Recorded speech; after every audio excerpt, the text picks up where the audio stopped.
Because I am playboy. মানে কি? রিধির প্রশ্নের উত্তর দেয় না ছেলেটা। আবির ঢাকার এয়ারপোর্টের দিকে যেতে থাকে, আর রিধি যেতে থাকে নীরব সাহেবের বাড়িতে। রিধি ফোন অন করলো, সাথে সাথেই ওর আব্বুর কল আসা শুরু করে। রিধি রিসিভ করে। মা, তুই ঠিক আছিস তো? হুম, আব্বু ঠিক আছি। আচ্ছা, বাড়িতে আয় আগে। রিধি ফোন কেটে দিল। কিছু সময় পর ওর ফোনে হোয়াটসঅ্যাপে মেসেজ টিউন বেজে উঠল। রিধি ফোন গাড়ির সিটে রেখে দেয়। ছেলেটা কিছু সময় পর রিধিকে বলল। রিধি দেখলো বাড়ির মধ্যে চলে এসেছে। রিধি নেমে দাঁড়ালো। সবাই এসে রিধিকে জড়িয়ে ধরে কান্না করেছে। সবাই বাড়ির গাড়ি থেকে নামার অপেক্ষা করছে। ড্রাইভার সিটে দরজা খোলার শব্দ শুনতে পেল সবাই। গাড়ি থেকে একটা অপরিচিত ছেলে নামলো। সবাই অবাক হয়ে আছে। আবির গাড়ি নিয়ে গেল, আর ফিরে এলো অন্য কেউ। অব্র এসে বলল, আবির কোথায়? আর তুমি কে? আবির কই? ওর তো নামার কথা, তুই নামলে কেন? আমাদের বন্ধু কোথায়? তোমার নাম কি? কেন? সে কোথায়? রিধি, আবির কোথায়? জানি না, ও গ্রামের রাস্তার দিকে আসার সময় নেমে গেল। কয়েকটা গাড়ির সাথে সে কোথায় জানি চলে গেছে, কোনো কথাও বলেনি। রাহুল সাহেব আরও কিছু বলতে চাচ্ছিলেন, কিন্তু ওনার ফোন বেজে উঠল। তাকিয়ে দেখে আবির কল করেছে। রাহুল সাহেব স্পিকার অন করলেন। ড্যাড, তোমার গাড়ি ঠিকভাবে পৌঁছে গেছে তো? আবির, আমি জানি তুই রিধির কোথায় জানতে চেয়েছিস। ফোন দিয়ে কখনো তুই গাড়ির খবর নিবি না। হ্যাঁ, সব ঠিকঠাক আছে। তুই বাড়িতে আয়, আমরা সবাই অপেক্ষা করছি। বাইকটা মাহিদের কাছে দিয়ে দাও, ও ঢাকায় নিয়ে আসবে। বাইকটা ঠিকভাবে রেখো। এই প্রথম আবির নিজের বাইক অন্য কাউকে চালাতে দিয়েছে। ফোনের স্পিকার অন করা, বুঝতেই পারছি। অব্র, ভালো থাকিস। মামা আছে না? মামা, শুনতে পাচ্ছ? আমার বন্ধু অব্র, আমার থেকে তুমি ভালো করেই চেনো তাকে। তোমার সেকেন্ড মেয়ে মানে অরিকে অনেক ভালোবাসে। আব্বু আম্মুকে ছেড়ো না। অব্র আর অরির বিয়ে খাইয়ে তারপর পাঠিয়ে দিও। আবির মামা, কোথায় তুই? আর এইভাবে কেন কথা বলছিস? গাড়ি খুব জোরেই চলছে মামা। কিছু সময় পর এয়ারপোর্টে পৌঁছে যাবে। দেশের বাইরে চলে যাচ্ছি। কাল রাত মাতাল হয়ে যা বলেছিলাম তা পূরণ করতেই হবে। চলে যাচ্ছি। আম্মু আছে না মামা? এয়ারপোর্টে পৌঁছতে সময় আছে। একটু বলো না, তোমাদের মধ্যে কি হয়েছিল ছোট থেকে? আবির, কি পাগলামো করছো তুমি? তাড়াতাড়ি চলে আসো এখানে, একসাথে ঢাকায় যাব। না আম্মু, হারতে শেখেনি তোমার ছেলে। এই প্রথম ভালোবাসার কাছে হেরে গিয়েছি। হারা মুখটার দেখাতে চাই না। মাফ করে দিও আম্মু, তোমার কথা রাখতে পারিনি। জেরিনকে কখনো বিয়ে করতে পারবো না। কারণটা তুমি জানোই। জেরিনকে বিয়ে করা মানে মরেই যাওয়া, যা আমি চাই না। তাই চলে এলাম, মাফ করে দিও। আশরাফ আঙ্কেল কেমন আছেন? আপনার মেয়েকে ঠিকভাবে ফিরিয়ে দিয়েছি, চিন্তা নেই আর। এবার আপনার দায়িত্ব তাকে সামলে রাখার। আপনার কথাও রাখতে পারিনি, মাফ করে দিবেন। চলে এসো, রিধিকে আমি বুঝিয়ে বলবো। আঙ্কেল, ভালোবাসা বুঝিয়ে অনুরোধ আর জোর করে পেতে নেই, তাহলে সেটা ক্ষণিকের জন্য হয়ে যাবে। ভালোবাসায় নিজের ইচ্ছে থাকতে হবে। তিশা, মাফ করে দিও। তোমার কাল রাতের কথা শুনে কান্না করেছিলাম মনে মনে। চৈতি, সুপ্তি, তুমিও মাফ করে দিও। জানো তো, একটু প্লে বয় ছিলাম, কিন্তু কখনো তোমাদের খারাপ উদ্দেশ্যে কাছে আসিনি। বাট যা করেছি ভুল ছিল, মাফ করে দিও। আর আমার তেলাপোকারিয়া কোথায়? পড়াশোনা করিস, ফোন নিয়ে বসে থাকিস না যেন। আর রায়াত নামের ছেলেটার সাথে এখন রিলেশনে যাবি না, বুঝলি? বড় হ। ভাইয়া, তুই যাস না দেশের বাইরে, দিদি আপু কষ্ট পাচ্ছে। এয়ারপোর্ট প্রায় চলে এসেছে।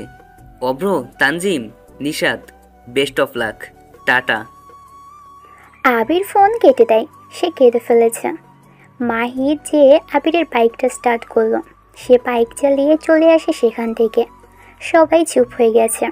কাকে কি বলবে বুঝতেই পারছে না। তবে সবার থেকে বেশি অবাক হয়েছে রিধি। আবির সত্যিই চলে যাবে রিধি কখনো ভাবেনি। রিধি নিজ থেকেই বলা শুরু করলো। রাকিবের সাথে কাল সারা রাত কথা হয়েছিল ফোনে। ছেলেটাকে ভালো মনে হয়েছে। সকালে বলল কাউকে না বলে বাড়ি থেকে বেরিয়ে একটু ঘুরতে ওর সাথে, তাই গিয়েছিলাম, কিন্তু ওরা অনেক খারাপ। বাদ দে, চা হয়েছে, যা রুমে চা। রিধি চলে যায় ঘরের মধ্যে। রাহুল সাহেব কোনো কথাই বলতে পারছে না। এভাবে হুট করে এত কিছু হয়ে যাবে বুঝতে পারেননি তিনি। রাহুল সাহেব বলল, আমরা এখনই ঢাকায় যাব। নীলি, রেডি হয়ে নাও। রিয়া, চল। আঙ্কেল, আপনারা যাবেন না? আবির ফিরে আসবে, দেখিয়ে নিন। ও এখন আমাদের কথা শুনবে না। একজনের কথা তো ঠিকই শুনবি। কার কথা? রিধির কথা। রিধি ডাকলেই সে তো আসবে। না, আবির আসবে না। ওরা রেডি হওয়ার জন্য বাড়ির মধ্যে আসতে থাকে। পিছন থেকে নীরব সাহেব ডাকলেন নীলিমার নাম ধরে। নীলিমা। নীলিমা বেগম চমকে উঠলেন। প্রায় 20 বছর পর ওনার ভাই ওনাকে ডেকেছে। নীলিমা ঘুরে তাকালেন। রাহুল সাহেবও অবাক হয়েছে। নীরব সাহেব বলল, অতীতে কি হয়েছিল তা নিয়ে এখনো তোর ভাইয়ের উপর রাগ করে থাকবি? রাহুলকে তো মেনে নিয়েছিস, আশরাফও তার স্ত্রীকে নিয়ে খুশি, তাহলে কেন এত রাগ অভিমান? আমার কথা তোর মনে পড়ে না? পড়ে না তোর মায়ের কথা? আমাদের জন্য তিনি কাঁদতে কাঁদতে চোখ নষ্ট করে ফেলেছে। কেন এত অভিমান? আমরা কি রাগ পুষে রাখবো সারা জীবন? জানি না। কেন জানো না তুমি? সবই তো মানিয়ে নিয়েছে। কেন এত জেদ তোমার? নিজেকে ঠিক আগের মতোই করে নিয়েছো। বাদ দে আশরাফ, নীলিমা কখনো আমাদের ভালোবাসেনি, সম্পর্কটাও বোঝেনি। আমরা আর তাকে কি অনুরোধ করব, কি বা বোঝাবো? আবির বলে না, অনুরোধ বুঝিয়ে জোর করে কাউকে না চাওয়াই ভালো। যে আসবে ভালোবেসে আসবে। ঠিক বলেছিস। যা তোরা চলে যা, আটকাবো না। নীরব সাহেব কথাগুলো বলে বাড়ির মধ্যে যেতে থাকে। নীলিমা ডাক দিল এবার, ভাইয়া, শরীরে মাপ করে দে। ধুর পাগলি, তোর উপর কোনো রাগ নেই, মাফ চাইতে হবে না। ভাইয়া, তোদের সবাইকে অনেক মিস করেছি, মা বাবাকেও। হয়েছে, এখন আর ইমোশনাল কথা বলা লাগবে না। চল ভিতরে যা, আবিরকে আবার গ্রামে আনতে হবে। মনে রাখিস, আবির না ফেরা অব্দি আমরা আলাদা হচ্ছি না। কিন্তু আমার যে ঢাকাতে কাজ আছে, একটা কাজ করলে কেমন হয়? সবাই ঢাকায় যায়, তোমরাও সেখানে থাকবে। এটা বেটার আইডিয়া। সবাই একসাথে ঢাকায় যাব, তবে ওরের বিয়ের ঝামেলা সব শেষ হোক, ততদিন অবধি তোরা এখানে থাকবি। ওকে। সবাই অনেক হ্যাপি। পুরনো অভিমান ভুলে সবাই আজ এক হয়ে গেছে। আবির চলে যাওয়ার সবার মন খারাপ থাকলেও নীলিমা আর নীরবের মধ্যে মিল হয়ে গেছে, এজন্য অনেকেই খুশি। রিধি ওর রুমের দিকে আসলো। দরজার কাছে কতগুলো লাল গোলাপ পড়ে আছে। রিধি গোলাপগুলোকে খুব ভালোভাবেই চেনে, কারণ এগুলো গত রাতে আবিরের আনা গোলাপ। রিধি গোলাপগুলো তুলে নিল। আবিরের কান্না ভরা মুখটা ওর চোখের সামনে ভাসতে থাকে। রিধি গোলাপগুলো নিয়ে আবিরের কথা ভাবতে থাকে। হঠাৎ পিছন থেকে শুনতে পেল, সরি আপু, ফুলগুলো ভুলে তোমার রুমে রেখে গেছিলাম। সরি ভাইয়া, কোনো কিছু তোমার সহ্য হয় না, তবুও এখানে রেখে গেছিলাম।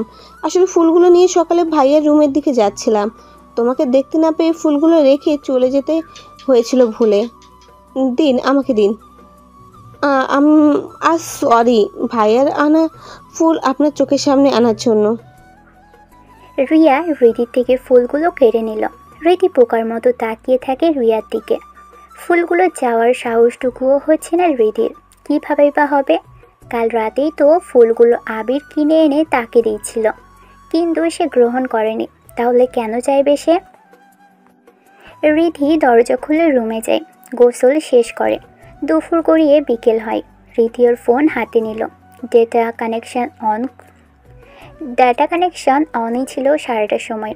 হোয়াটসঅ্যাপ থেকে মেসেজ নোটিফিকেশান দেখলো রিধি। মেসেজ চেক করতে অ্যাপ ওপেন করতেই আবিরের নাম্বারটি ভেসে উঠল ওর। তাড়াতাড়ি যেয়ে মেসেজ চেক করে রিধি, কিন্তু সেখানে কোনো মেসেজ নেই, একটা ভিডিও। রাকিব কেন রিধিকে চাইতো সেসব ভিডিওর রেকর্ড। রিধি চুপচাপ ভিডিওটা দেখলো। ক্যামেরা অফ করার সময় আবিরের ফেস ভেসে ওঠে। রিধি তাড়াতাড়ি সেটার স্ক্রিনশট তুলে নিল। আবিরকে একদম ইনোসেন্ট লাগছে, কোট প্যান্ট আর ভিতরের সাদা শার্টে হেভি লাগছে আবিরকে। রিধি মেসেজ দিল, কিন্তু আবিরের হোয়াটসঅ্যাপে নেই, সে সব কিছু ডিলিট করে দিয়েছে। রিধির প্রথম ছবিটাই আছে, বাকি সব কিছু ও ডিলিট করে দিয়েছে। রিধি আবিরের নাম্বারে ফোন দিল, কিন্তু সংযোগ দিচ্ছে না। আবির প্লেনে উঠে বসেছে। অস্ট্রেলিয়াতে ওর ছোটবেলার বন্ধু থাকে, যার জন্য আবির আজ প্লে বয়। সে পুরনো বন্ধুর সাথে 10 বছর হলেও দেখা হয়নি। বন্ধুর নাম আফরাদ। আফরাদকে সে কল করেছে, আবির আসছে। আবির কানে হেডফোন গুঁজে দিয়ে চোখ বন্ধ করলো। স্লো মোশনে স্যাড সং বাজছে, হিমেশের গাওয়া গান, দর্দ দে দিলো কি কম হো যায়। রিধি বর্ষা থেকে উঠে দাঁড়ালো, ব্যালকনিতে যেয়ে দাঁড়ায়। কদম ফুল গাছটা ওর চোখে পড়ে, গাছে ফুল ভর্তি। জিসান, তপ্পু, রাশিক কাজিনেরা ফুল পাড়ছে। জিসান গাছে একটু উঠেই ধপাস করে নিচে পড়ে গেল। রিধি বিড়বিড় করে বলল, আবির ছেলেটা গাছে উঠতে পারে না, তবু গাছে উঠতে গেছে। পরক্ষণে মনে পড়ল ও আবির নয়, জিসান।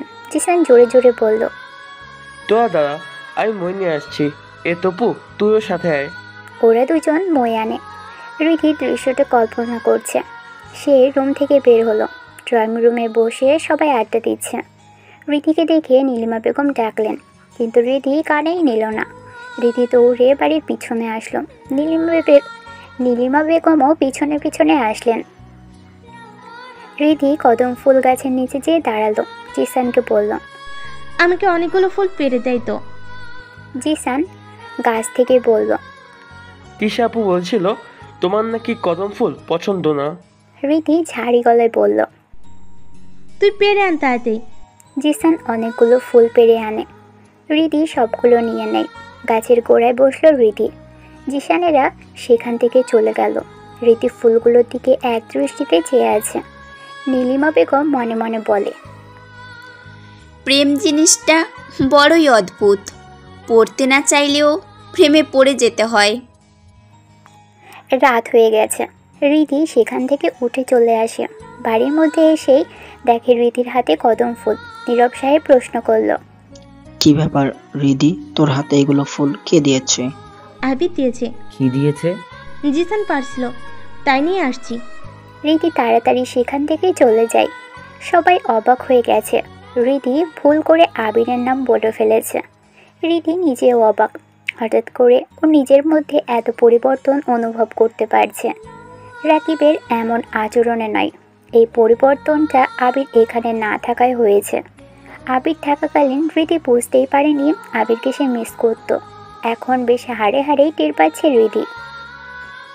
আবির এয়ারপোর্ট থেকে বাইরে আসলো, সাথে আফরাদ আছে। আবিরকে দেখে জড়িয়ে ধরল আফরাদ।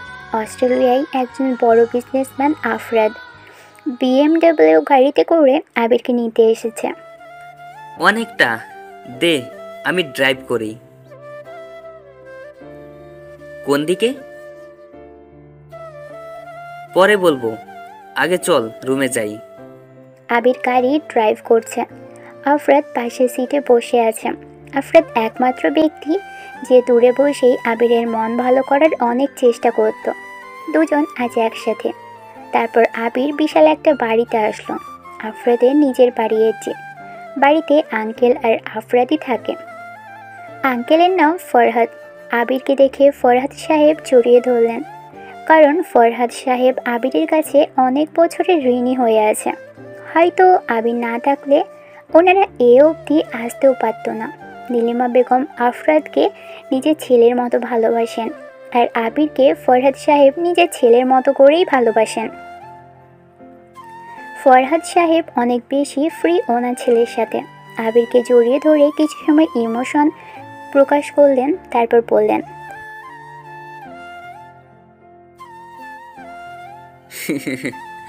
মেয়েদের প্রতি আকর্ষণ আর নেই আঙ্কেল।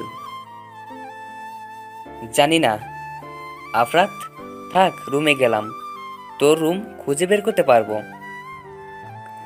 আবির কথাটা বলে সেখান থেকে চলে যায়। আফরাত ভালো করেই জানে আবিরের কিছু একটা হয়েছে, না হলে সে এমন করে কখনো কথা বলতো না। আফরাত নীলিমা বেগমকে কল দিলেন। আফরাত, বাবা কেমন আছিস?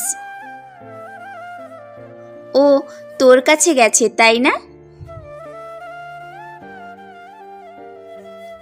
ওর বাম হাতের শার্ট তুলে দেখবি, বুঝতে পারবি তুই। আর শোন, আবিরের সাথে এবার দেশে আসবি, না হলে তোর সাথে আর কথাই বলবো না। আরেকটা কথা, আবিরকে দেশে ফিরিয়ে আনবি।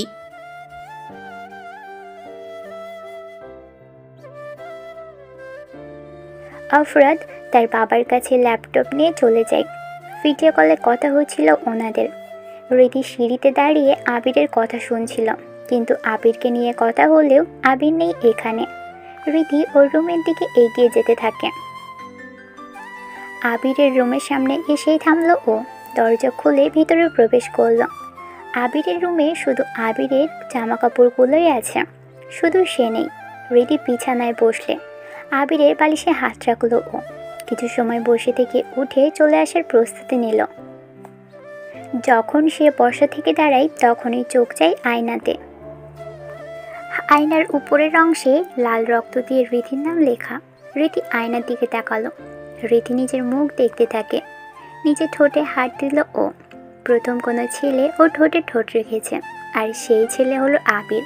রীতি মনে মনে বলল, কি হচ্ছে আমার? ও চলে গেছে, আমি তো খুব খুশি হওয়ার কথা। তাহলে কেন তাকে মিস করছি? কেন তাকে খুঁজছি আমি? আমি তো কত শত অপমান করেছিলাম আবিরকে। তাহলে সে চলে যাওয়াতে আমার শূন্যতা কেন হচ্ছে? কেন আমি তাকে বারবার অনুভব করছি? কি হচ্ছে এখন আমার? তবে কি আবির থাকতে ওর ভালোবাসাটা আমি বুঝিনি? সত্যিই বোকা আমি। সব শেষ হয়ে গেছে আমার। আবির চলে গেছে। আমি তো তাকে আমার করে নিয়ে ঠিকভাবে গুছিয়ে দিতে পারতাম, আমার ভালোবাসা দিয়ে তাকে ঠিক করতে পারতাম, কিন্তু কেন এমন করলাম না? রীতি নিজের রুমে যেতে থাকে। ওর চোখের কোণায় হালকা পানি জমে আছে। এদিকে আফরাত দরজা ঠেলে রুমে প্রবেশ করলো। আবির এসি না চালিয়ে ফ্যান ছেড়ে দিয়ে বিছানায় শুয়ে আছে। সিলিং ফ্যানের দিকে তাকিয়ে আছে চোখের পাতা না ফেলে। গায়ে এখনও ওর কোট শার্ট পরা। আফরাত যেয়ে ওর পাশে বসলো। আবিরের দিকে তাকালো ও। আবিরের চোখের কোণা দিয়ে পানি গড়িয়ে পড়ছে। আফরাত বলল।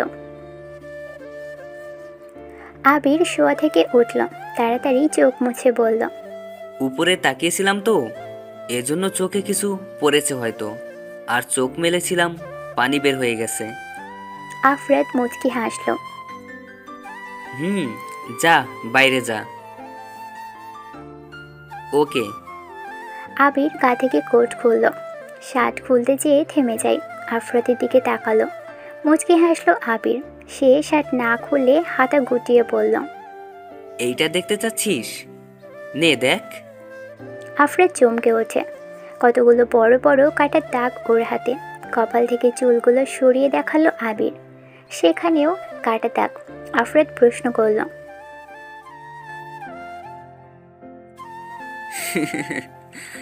এক গোয়ালের গরু, একসাথেই তো মাঠে ঘাস খেতে যাব, তাই না? কখনো না করেছি? সত্যি? আরে, তো এটা এভাবে কেন বলছিস? আচ্ছা, দেখা যাবে। দুই বন্ধু অনেক গল্প করতে থাকে। কিছু সময় পর ফরহাদ সাহেব আসলো পার্টিতে যাবে বলে। ওরা রেডি হয়ে বেরিয়ে পড়ল। ড্রিঙ্কস পার্টির জন্য একটি বারে এসেছে ওরা তিনজন। আবির স্টাইলিশ ড্রেস আপ পরে পার্টিতে ঢুকলো। আফরাদের কয়েকজন মেয়ে কলিগও সেখানে আছে। আবির একটা চেয়ারে যেয়ে বসলো। ওয়েটার এসে ড্রিঙ্কস এগিয়ে দেয়, কিন্তু আবির না করে দিল। আফরাদের সাথে থাকা সবচাইতে সুন্দরী অফিস কর্মী আসলো আবিরের পাশে চেয়ারে। হাই আবির স্যার, আপনাকে আমি চিনি। আফরাদ স্যারের অফিস রুমে আপনার ছবি রাখা, দুজনে একসাথে ছবিতে আছেন। ওনার রুমে গেলে আপনাকে দেখিয়ে কত গল্প করবে। জানি আমি, ও সরি, আমার নাম তো বলা হয়নি। আমি অনিতা, স্যারের অফিসের ম্যানেজার। ড্রিঙ্কস চলবে? ভালো লাগছে না, বাই। আবির বসা থেকে উঠে গেল। অনিতা অবাক হয়, কত ছেলে এই বাড়িতে অনিতাকে কোম্পানি দেওয়ার জন্য অফার দিচ্ছে, অথচ আবির তাকে পাত্তাই দিল না। আফরাদের কাছে এসে বলল, স্যার আপনার বন্ধুত্ব আমাকে পাত্তাই দিল না। কড়া ডোজের বিয়ারের বোতল নিয়ে আবিরের কাছে আসলো আফরাদ। আবির হাত বাড়িয়ে বিয়ারের বোতল নিল। দুইজন দুটো বোতলে ছিপি করল। ফরহাদ বলল, আবির মুখ থেকে না নামিয়েই খাওয়া শুরু করে দেয়। একেবারে শেষ করে আফরাদের দিকে তাকালো। আফরাদ বলল, কোন মেয়ে? রিধি? না, আমি ওকে ঘৃণা করি। আবির আরও একটা বোতল খুলে খাওয়া শুরু করে দিল। ফরহাদ সাহেব এসে যোগ দিয়েছে। তিনজন একসাথে বসে খাচ্ছে। আফরাদ আবারও জিজ্ঞাসা করলো আবিরের কাছে। আবির বলল, এখান থেকে চল, গাড়ি চালাবি তুই, তিনজনে লং ড্রাইভে যাব। আফরাদ ছোট একটা বাক্সে বরফসহ বিয়ারের বোতল গাড়িতে তুলে নিল। ফরহাদ সাহেব পিছনে বসলেন, আবির সামনে, আর আফরাদ চালাচ্ছে। আবির বলল, তুই তো জানিস কেন আমি কোনো মেয়েকে ভালোবাসিনি কোনো দিন, কিন্তু মামার বাড়িতে যে ওনার বন্ধুর মেয়েকে প্রথম থেকেই ভালো লেগে যায়, কারণ মেয়েটা ছিল অন্য সব মেয়েদের থেকে ভিন্ন। হৃদির মাঝে 10টা মেয়ের মতো স্মার্টনেস নেই, না আছে বাকি মেয়েদের মতো সৌন্দর্য, বাট হৃদি আমার কাছে পৃথিবীর সবচাইতে বেশি সুন্দরী। মিশুক, কথা বলার ধরন সব কিছুই ভিন্ন। এক কথায় সে আমার জন্য নিষিদ্ধ। তাই আমি প্রতিনিয়ত হৃদির প্রতি আবদ্ধ হয়ে পড়েছিলাম, ভালোবেসে ফেলি তাকে। তবে আমার ভুল সময় ভালোবেসে ফেলেছিলাম, এজন্য নিজের প্লেবয় উপাধির খবর ও জেনে যায়, কিন্তু আমি সবটা ওকে বলতে চেয়েছিলাম, পারিনি, আর না পেরেছি তাকে আমার করে নিতে। সব বোঝে ও, শুধু আমার ভালোবাসাটা বোঝেনি, ভুলটাই বেশি বুঝেছে। তাই চলে এসেছি নিজের থেকে, দেশে যাব না ভাবছি। না রে দোস্ত, নিজেকে গুছিয়ে নিয়েছি। সকাল হয়। রীতি ঘুম থেকে ওঠে, বাইরে বের হয়, আবিরকে খোঁজার ব্যর্থ চেষ্টা করে। লিচু গাছের নিচে যে বসেও, কিন্তু সেখানে আবির নেই, আছে আবিরের স্মৃতি। আশরাফ সাহেব রীতির পাশে এসে বসলেন, মেয়ের মাথায় হাত বুলিয়ে বললেন, আবিরকে খুঁজছিস? কেন খুঁজবো ওকে? মিথ্যা বলছিস এবার তুই।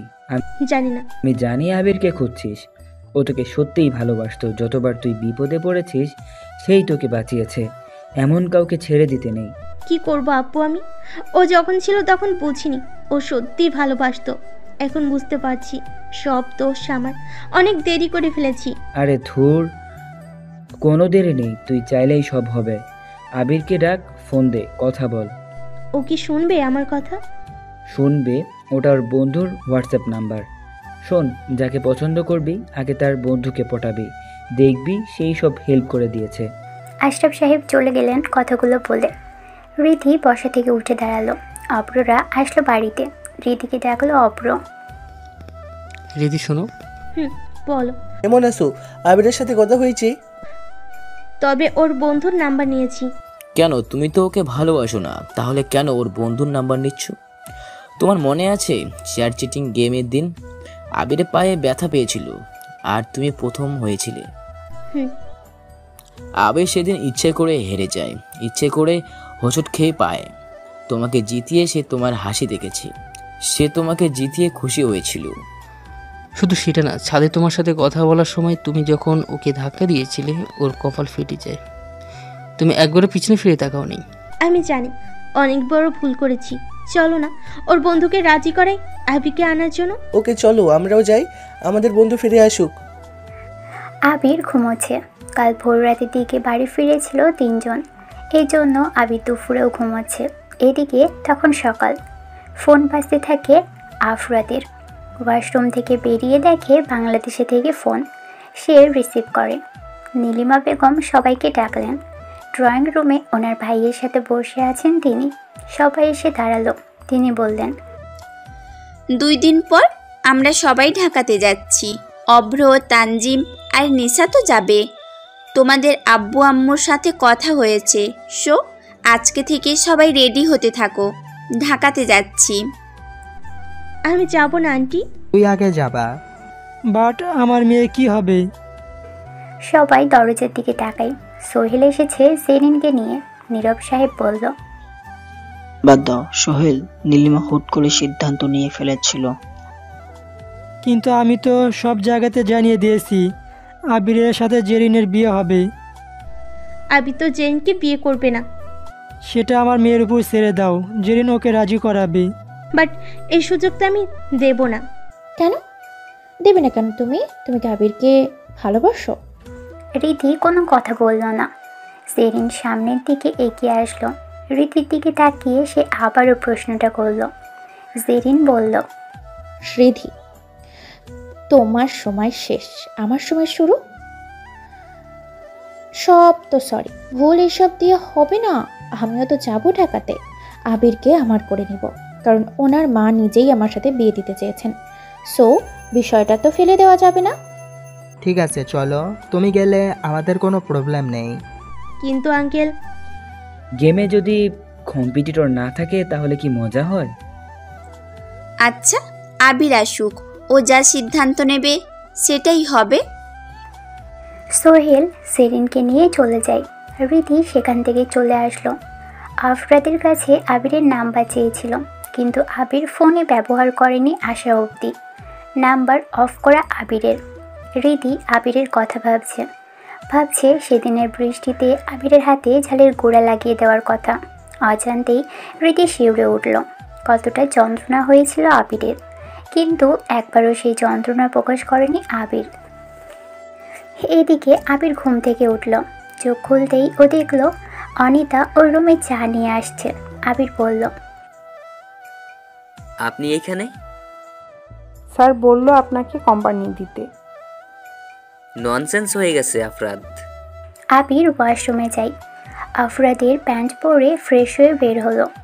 রুমের মধ্যে ফ্রিজ খুলে ড্রিঙ্কসের বোতল বের করলো আবির। অনিতা দাঁড়িয়ে দেখছে। শর্ট ড্রেস, মুখে মেকআপ, ঠোঁটে লিপস্টিক, চুলগুলো ব্রাউন কালার করা।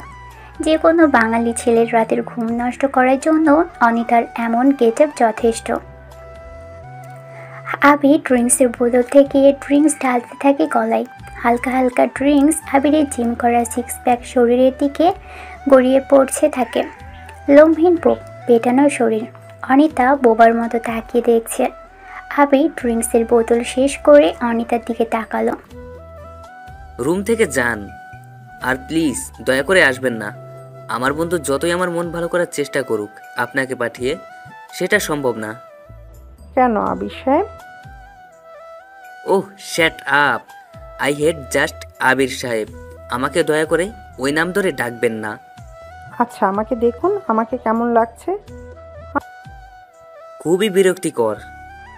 আবি টি শার্ট নিয়ে রুম থেকে বেরিয়ে যায়। অনিতা বেডে একটা লাথি দেয়। মনে মনে বলে, আমিও দেখব আমাকে পাত্তা না দিয়ে তুমি কতক্ষণ থাকতে পারো। আবির উঠানে আসলো। সাজানো একটা উঠান, বেঞ্চ রাখা। আফরাত দেই। অনিতা আবারও আসলো আবিরের সামনে। এবার খোলামেলা ড্রেস। আবির বর্ষা থেকে উঠে চলে যাচ্ছিল। অনিতা বলল, আপনার সাথে কিছুক্ষণ বসে কথা বলা যাবে? প্রমিস, বিরক্ত করব না, প্লিজ বসুন। আবির বসলো সেখানে। অনিতা পাশেই বসলো। আবির অন্যদিকে তাকিয়ে আছে। রীতিকে ভোলার এত চেষ্টা করেছে, কিন্তু তবুও সে রীতিকে ভুলতে পারছে না। সব কিছুতেই ওর বিরক্ত লাগছে। রীতির ড্রাগস এটাকে থাকা মুখটা বেশি মনে পড়ছে আবিরের। রীতির ড্রাগস এটাকে থাকা মুখটা বেশি মনে পড়ছে আবিরের, কারণ রীতিকে তখন বাচ্চাদের মতো কিউট লাগছিল।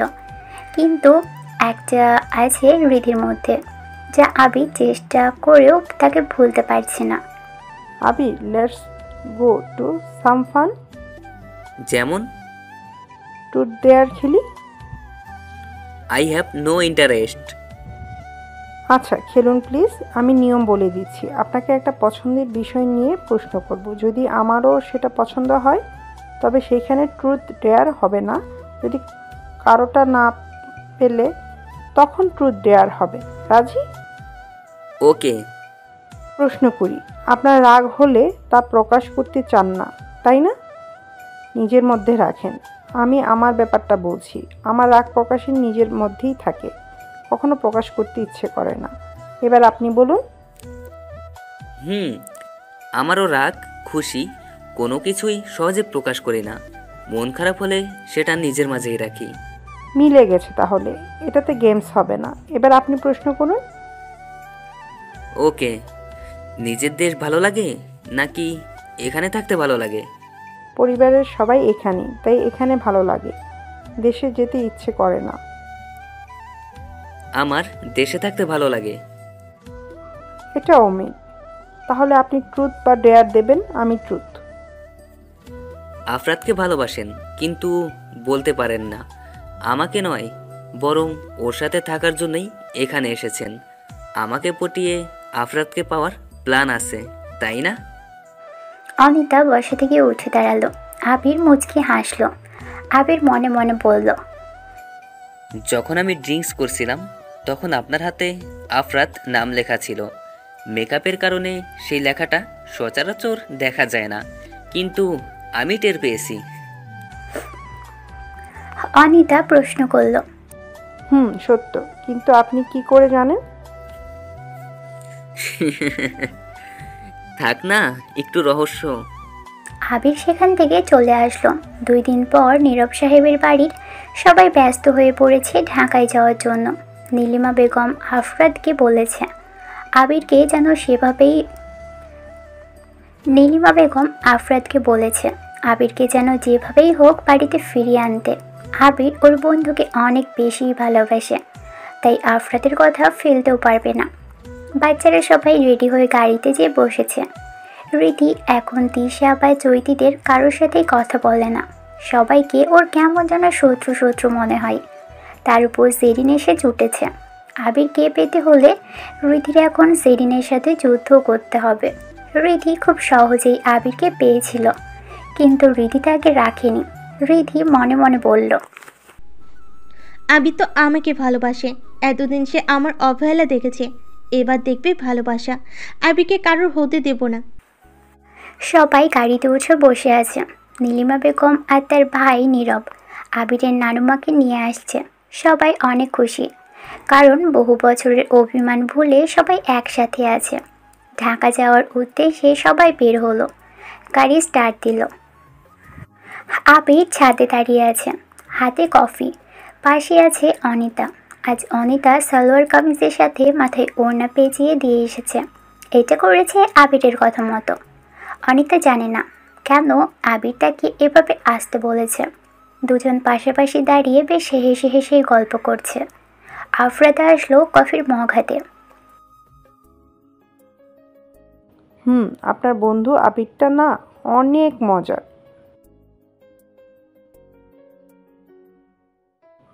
কি যে বলেন আপনি, আমি তো এমনিতেই সুন্দর, শুধু মনে হয় আজকেই চোখে পড়ল। অনিতা কথাগুলো বলে আবিরের দিকে তাকালো। আবির চোখ মারল। অনিতা বুঝতে পারে আবির কেন এই ড্রেসে আসতে বলেছে। আফরাত তাকে নোটিশ করবে সেই জন্য। আর এটাই হচ্ছে। আফরাত কাউকে না বুঝতে দিয়ে অনিতার দিকে তাকাচ্ছে আর চোখে, অথচ ওরা দুজনেই বুঝতে পেরেছে সবটা। আফরাত বলল, সব কিছু নাকি শুধু স্পেশালি কিছু একটা অন্যরকম লাগছে? কফির মগের কথা বলছি। মগটা দেখতে অনেক সুন্দর, তাই না? অনিতা হাসি চেপে রাখতে পারল না। আফরাত ধরা পড়ার ভয়ে চলে যেতে প্রস্তুত হয়। আবির অনিতাকে ইশারায় কিছু একটা বোঝালো। তারপর আবির বলা শুরু করে, অনিতা, শুনলাম তুমি নাকি আজকে এক অস্ট্রেলিয়ান স্মার্ট ছেলের প্রপোজ পেয়েছো। কেমন ছেলেটা? অনিতা অবাক হয়ে তাকালো আবিরের দিকে। আবির ইশারা করে সায় দিতে বলল। অনিতা জোরে বলল, ও কিন্তু আমার তোমার মতো একটা ছেলেকে দরকার, বাট আফসোস তুমি আমাকে দেখলেই না। কি করব বলো, আমি তো অন্যজনকে ভালোবাসি। আমার বন্ধু কিন্তু সিঙ্গেল, তাকে পটাতে পারো। না না আবির, উনি আমার স্যার, বেয়াদবি দেখায়। তাছাড়া কেন উনি আমাকে পছন্দ করবে? জি স্যার, বাট আপনার বন্ধু বলল আসতে, চলে এলাম। আমি যাব না, এমনি। ওকে, যেতে পারি, একটা শর্ত আছে। অনিতাকে সাথে নিতে হবে, আমার নতুন বন্ধুকে রেখে যেতে পারবো না। কাল সন্ধ্যায় আমি আর আবির যেয়ে বাঙালি সব ড্রেস কিনে এনেছি। আফরাত চলে যায় সেখান থেকে। তবে যাওয়ার আগে আবিরের কানে কানে আফরাত বলল। আবির মুচকি হাসল। আফরাত চলে যায় ওর বাবাকে বলতে রেডি হওয়ার জন্য। অনিতা আবিরের পাশে এসে হেলান দিয়ে দাঁড়ালো ছাদের রেলিংয়ে। আবির কফিতে চুমুক দিতে থাকে। অনিতা বলল, তুমি কি প্লে বয় নাকি? মানে? তোমার টিপস তো দারুণ কাজ করলো, জিনিয়াস প্লে বয়। ছিলাম, এখন নেই। তাহলে আফরাদের আগে তুমি আমার হতে। থাক, আর বলতে হবে না। তোমার বন্ধু কি বলে গেল? থাক না, কিছুটা রহস্য। আবির কথাটা বলেই চলে যায়। অনিতা মনে মনে বলল, আবির ছেলেটা অনেক ভালো, কেন যে রিদি তাকে বুঝলো না। রাহুল সাহেবরা ঢাকায় এসে পৌঁছালো। রাত হয়ে গেছে আসতে। 5টা মাইক্রো গাড়িতে করে আসলো সবাই। নীরব সাহেব প্রথমবার ওর বোনের বাড়িতে আসলো। বাড়িটা অনেক সুন্দর। রাহুল সাহেব ওনার কাছের বন্ধু রাষ্ট্রপতিকে ডেকেছেন। সবাই মিলে আজকে আড্ডা দিবে। তিশা যেয়ে ওর রুমে বসলো। নীলিমা বেগম কাজের লোকেদের ডেকেও পেলেন না, কারণ ওনারাও ব্যস্ত। শেষে রিয়াকে ডাকলো তিনি। রিয়া শোন, বলো আম্মু। তোর ভাইয়ের লাগেজটা ওর রুমে রেখে আয় তো। আচ্ছা। রিয়া যে লাগেজ হাতে নাই। নীলিমা বেগম চলে যায় সেখান থেকে। রিয়া লাগেজ নিয়ে এগিয়ে যাবে, সামনে রীতি এসে দাঁড়ালো। রীতি বলল, আমাকে দাও, আমি নিয়ে যাই। না না আপু, ভাইয়া জিনিস আপনি কেন নেবেন? প্লিজ রিয়া, দাও না। আর তোমার ভাইয়ের সব কিছু এখন থেকে আমার। আর আমাকে আপু নয়, ভাবি ডাকবা, বুঝলা? মানে কি সব বলছেন? লাগেজটা দাও আমাকে। না রিয়া, আমাকে দাও, আমি নিয়ে যাচ্ছি। তোমার ভাইয়ের জিনিসও তো এখন থেকে আমার। চিনি আপু। কিসের আপু? আমাকে ভাবি বলে ডাকবা, ঠিক আছে? লে হালুয়া, ভাইয়া তোর আর ভালো হয়ে ওঠা হলো না রে। তুই প্লে বয় ছিলি, ভালোই ছিলি, সবাই তোকে পেত, সবাইকে মন দিতিস। এখন তো যে কোনো একটাই নিতে হবে রে ভাইয়া। জেরিন লাগেজ নেওয়ার আগেই রীতি নিয়ে হাঁটা শুরু করলো। পিছনে রিয়া। আবিরের রুম দেখিয়ে দেয় ও। আবিরের রুমের দরজা খুলে ভিতরে প্রবেশ করলো রীতি। লাগেজ থেকে সব কাপড় বের করে সুন্দর মতো ভাঁজ করলো। ভালোভাবে সেগুলো রেখে দিয়ে রুমটা পরিষ্কার করা শুরু করে। রিয়া বলল, এইসব করার কোনো দরকার নেই। কি আছে, আমি এই রুমেই থাকবো। ভাইয়া জানতে পারলে বকা দেবে আমাকে। ওর রুমে কাউকে বসতে দেয় না। প্লিজ আপু। ভাবি বলো। ইয়ে মানে ভাবি, আপনি যান প্লিজ। চুপ, তুমি যাও তো রুম থেকে। তোমার ভাইয়া না আসা অবধি এখানে একা থাকবো। তোমার ভাইয়া আসলে দুজন একসাথে থাকবো। রুম ছাড়ছি না, আউট। রিয়া বোকার মতো রুম থেকে বের হলো। অব্র, তানজিম আর নিশাদ নিজের রুম খুঁজে নিয়েছে। বাড়িতে এখন অনেক লোক। রিয়া নিজেকে বলল, ভাইয়া যদি থাকতো এত লোকজনের মধ্যে না জানি কি করতো। আবির, অনিতা, আফরাদ আর ফরহাদ সাহেব 4 জন এয়ারপোর্টে আসলেন। উদ্দেশ্য বাংলাদেশ, ঢাকা। আবির জানে না, গ্রাম থেকে সবাই চলে এসেছে ঢাকাতে। আফরাদ বলল, বল। ঢাকাতে যে তুই বিয়ে করবি, তাই তো? অনিতা না মানে বনিতা না করে বল। আবিরের কথা শুনেই সবাই হেসে উঠল। আফরাদ বলল, আবির বলল, কাজে মন দিব। ভাবছি রাষ্ট্রপতির মেয়েকে বিয়ে করে ওনার বাড়িতেই ঘর জামাই থাকবো। সবাই আবারও হাসতে থাকে। না, এমনিতেই ইচ্ছে নেই। এয়ারপোর্টে এসে পৌঁছলো ওরা। কিছু সময় পর প্লেন ছাড়বে। বাড়িতে পৌঁছতে সকাল হয়ে যাবে। পরের দিন সকালে রাহুল সাহেবের বাড়ির মেন দরজার কলিং বেল বাজায় শব্দ শোনা যাচ্ছে। বাড়ির সবাই ড্রয়িং রুমে বসে আড্ডা দিচ্ছে। হঠাৎ এত জোরে কলিং বেল বাজার কারণে দরজার দিকে তাকালো। রিয়া বলল, আমি দরজা খুলে দিচ্ছি। রিয়া গিয়ে দরজা খুলে দেয়। তাকিয়ে দেখে আফরাত, পাশে অনিতা আর ফরহাদ সাহেব দাঁড়িয়ে আছে। রিয়া চিৎকার করে নীলিমা বেগমকে ডাকলেন। আম্মু, ভাইয়া। সবার আগে রিধি এগিয়ে আসলো, কিন্তু দরজার ওপার সেই তিনজনকেই দেখল রিধি। সবাই তিনজনকে দেখেছে। নীলিমা বলল, আফরাত, বাইরে কেন? ভেতরে আয়। কত বছর পরে এসেছিস। আর ফারহাদ ভাই, আপনিও না? সেই যে গেলেন আর আসলেন না। মনে হচ্ছে আড্ডাটা এবার জমে যাবে। দাঁড়িয়ে কেন? ভেতরে আয় গাধা। ফরহাদ সাহেব ভিতরে আসার জন্য প্রস্তুতি নিল। আফরাত বলল, ওরা সরে যায়। তাকিয়ে দেখে আবির দাঁড়িয়ে আছে। রিয়া যেয়ে জড়িয়ে ধরে। অব্র, তানজিম আর নিশা তো আবিরকে জড়িয়ে ধরল। অব্র বলল, তুই একটা আসলে হারামি, এভাবে না বলে চলে গিয়েছিস। তোরা এখানে? আমি তো ভাবলাম গ্রামেই থাকবি। থাকতাম, কিন্তু তোর বন্ধু বলল চলে আসতে, তাই এসে গিয়েছিলাম গ্রামের সবাই। ভালো করেছিস। সবাই ভিতরে প্রবেশ করলো। আবির ভিতরে যেয়ে সিঁড়ির দিকে চোখ পড়তেই অবাক হয়। জেরিন দাঁড়িয়ে আছে। আবির বিরক্ত হয়ে ওর মায়ের দিকে ঘুরে তাকাতে যাবে, দেখলো রিধিও দাঁড়িয়ে আছে। অব্রকে বলল, কি ব্যাপার? ওরা এখানে কেন? সবাই আসছে। অসহ্য। আবির বাড়ি থেকে বের হলো। দারোয়ান চাচা থেকে বাইকের চাবি নিয়ে বের হলো ও। পিছন থেকে আফরাত ডাকলেও আবির শুনল না। বাইক টান দিয়ে সে বাড়ি ছেড়ে অনেকটা দূরে আসলো। মেন রাস্তার উপর দিয়ে সবচাইতে বড় আর সুন্দর ফ্লাইওভার বানানো হয়েছে। আবির বাইক থেকে নেমে ফ্লাইওভারের উপরে আসলো। এক কোণে দাঁড়িয়ে সে ব্যস্ত শহরের গাড়িগুলো দেখতে থাকে। রিধিকে সে এখানে দেখবে কখনো কল্পনা করেনি।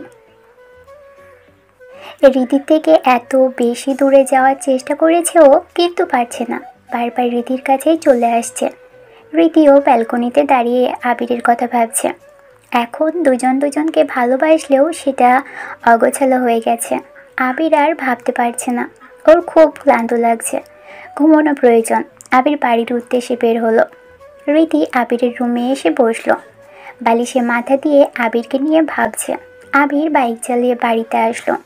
কারোর সাথে কোনো কথা বলল না। রিয়া আবিরকে ডাকলো, কিন্তু আবির কোনো দিকে না তাকিয়ে নিজের রুমের দিকে গেল। দরজা হালকা খোলা। ভিতরে ঢুকে কোনো দিক না তাকিয়ে সে দরজা আটকে দিল। গা থেকে শার্ট আর কোট খুলে প্যান্ট খুলতে যাবে, ঠিক তখনই শুনতে পেল, এটা এখন ওয়াশরুমে যেয়ে খোলো। লজ্জা সব নেই নাকি তোমার?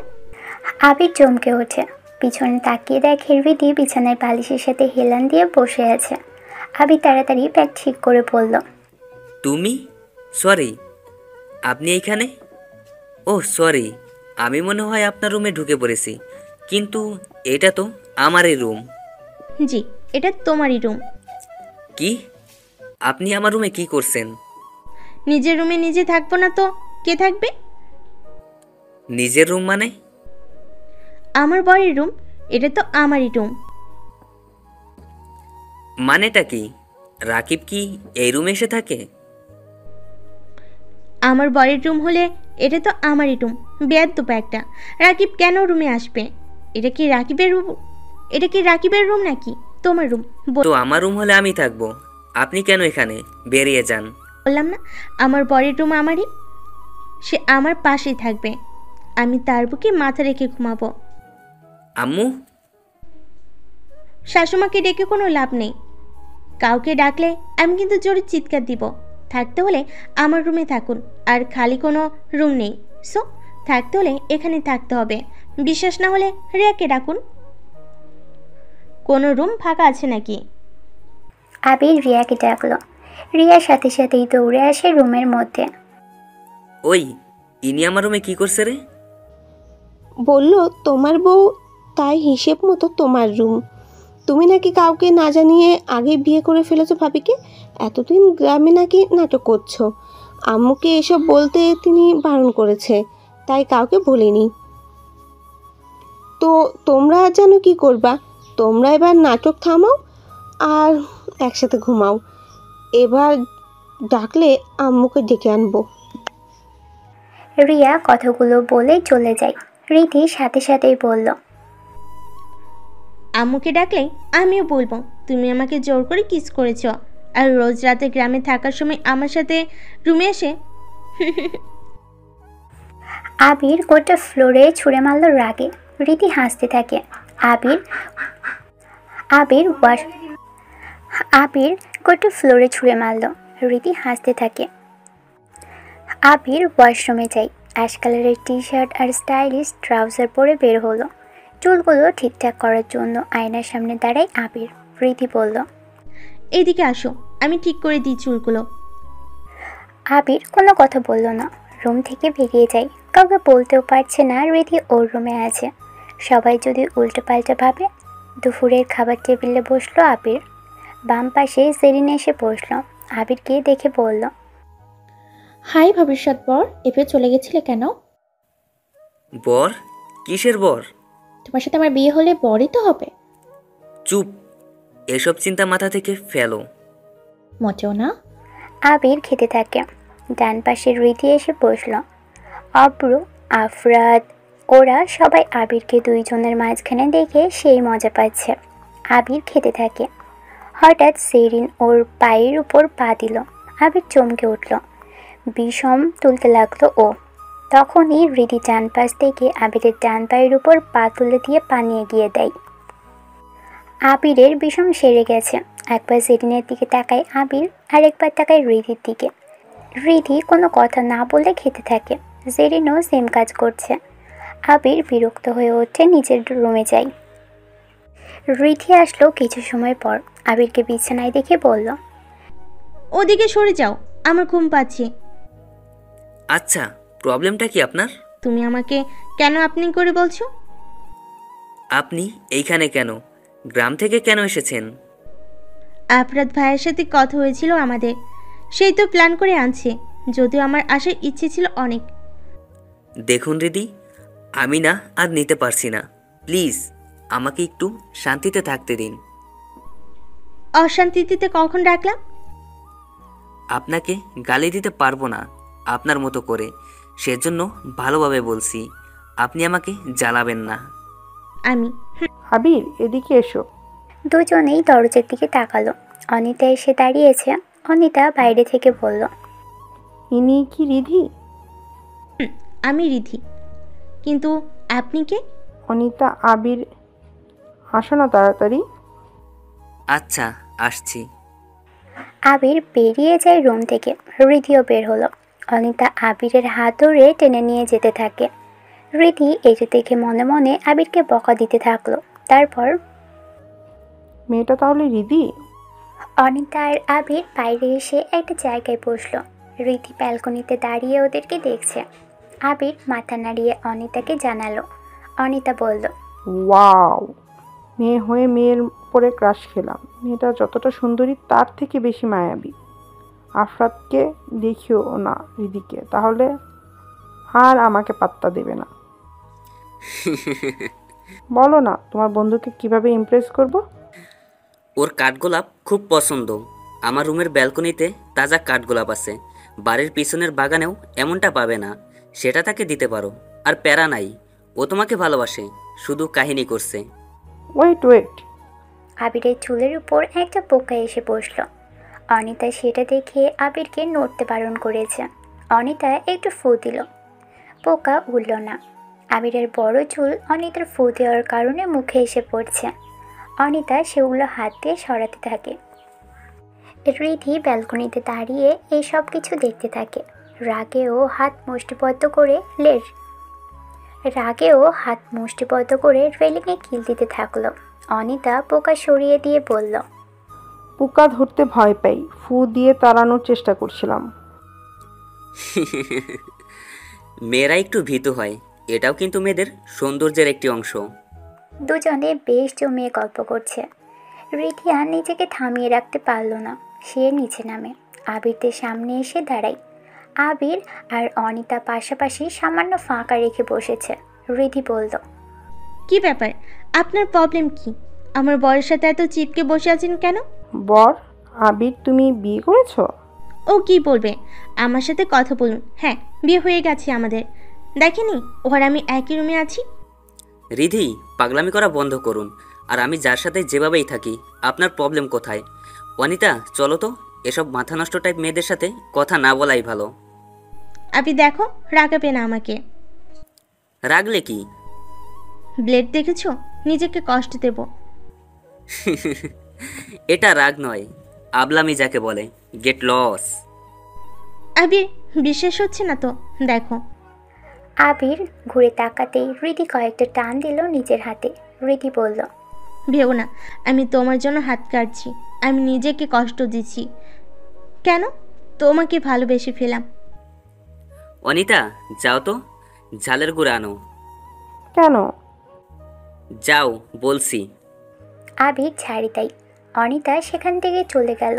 রিধির হাত থেকে ব্লেড কেটে নিল ও পকেট থেকে রুমাল বের করে রিধির হাতে পেঁচিয়ে দিতে দিতে বলল, আমি নিষ্ঠুর নয় যে কষ্টের প্রতিশোধ নিব। দয়া করে এসব নাটক বন্ধ করো।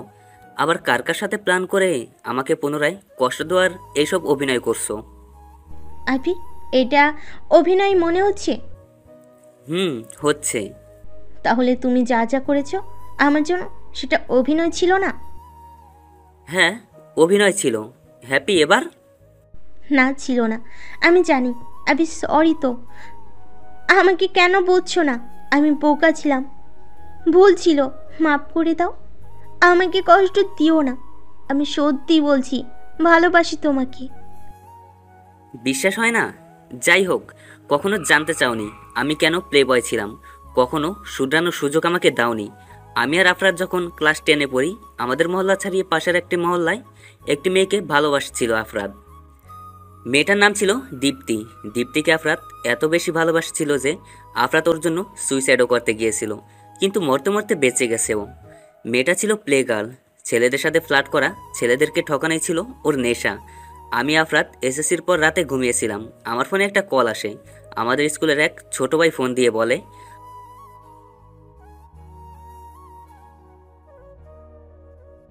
আফরাতকে কিছু না বলে রেস্টুরেন্টের দিকে নিয়ে যায়।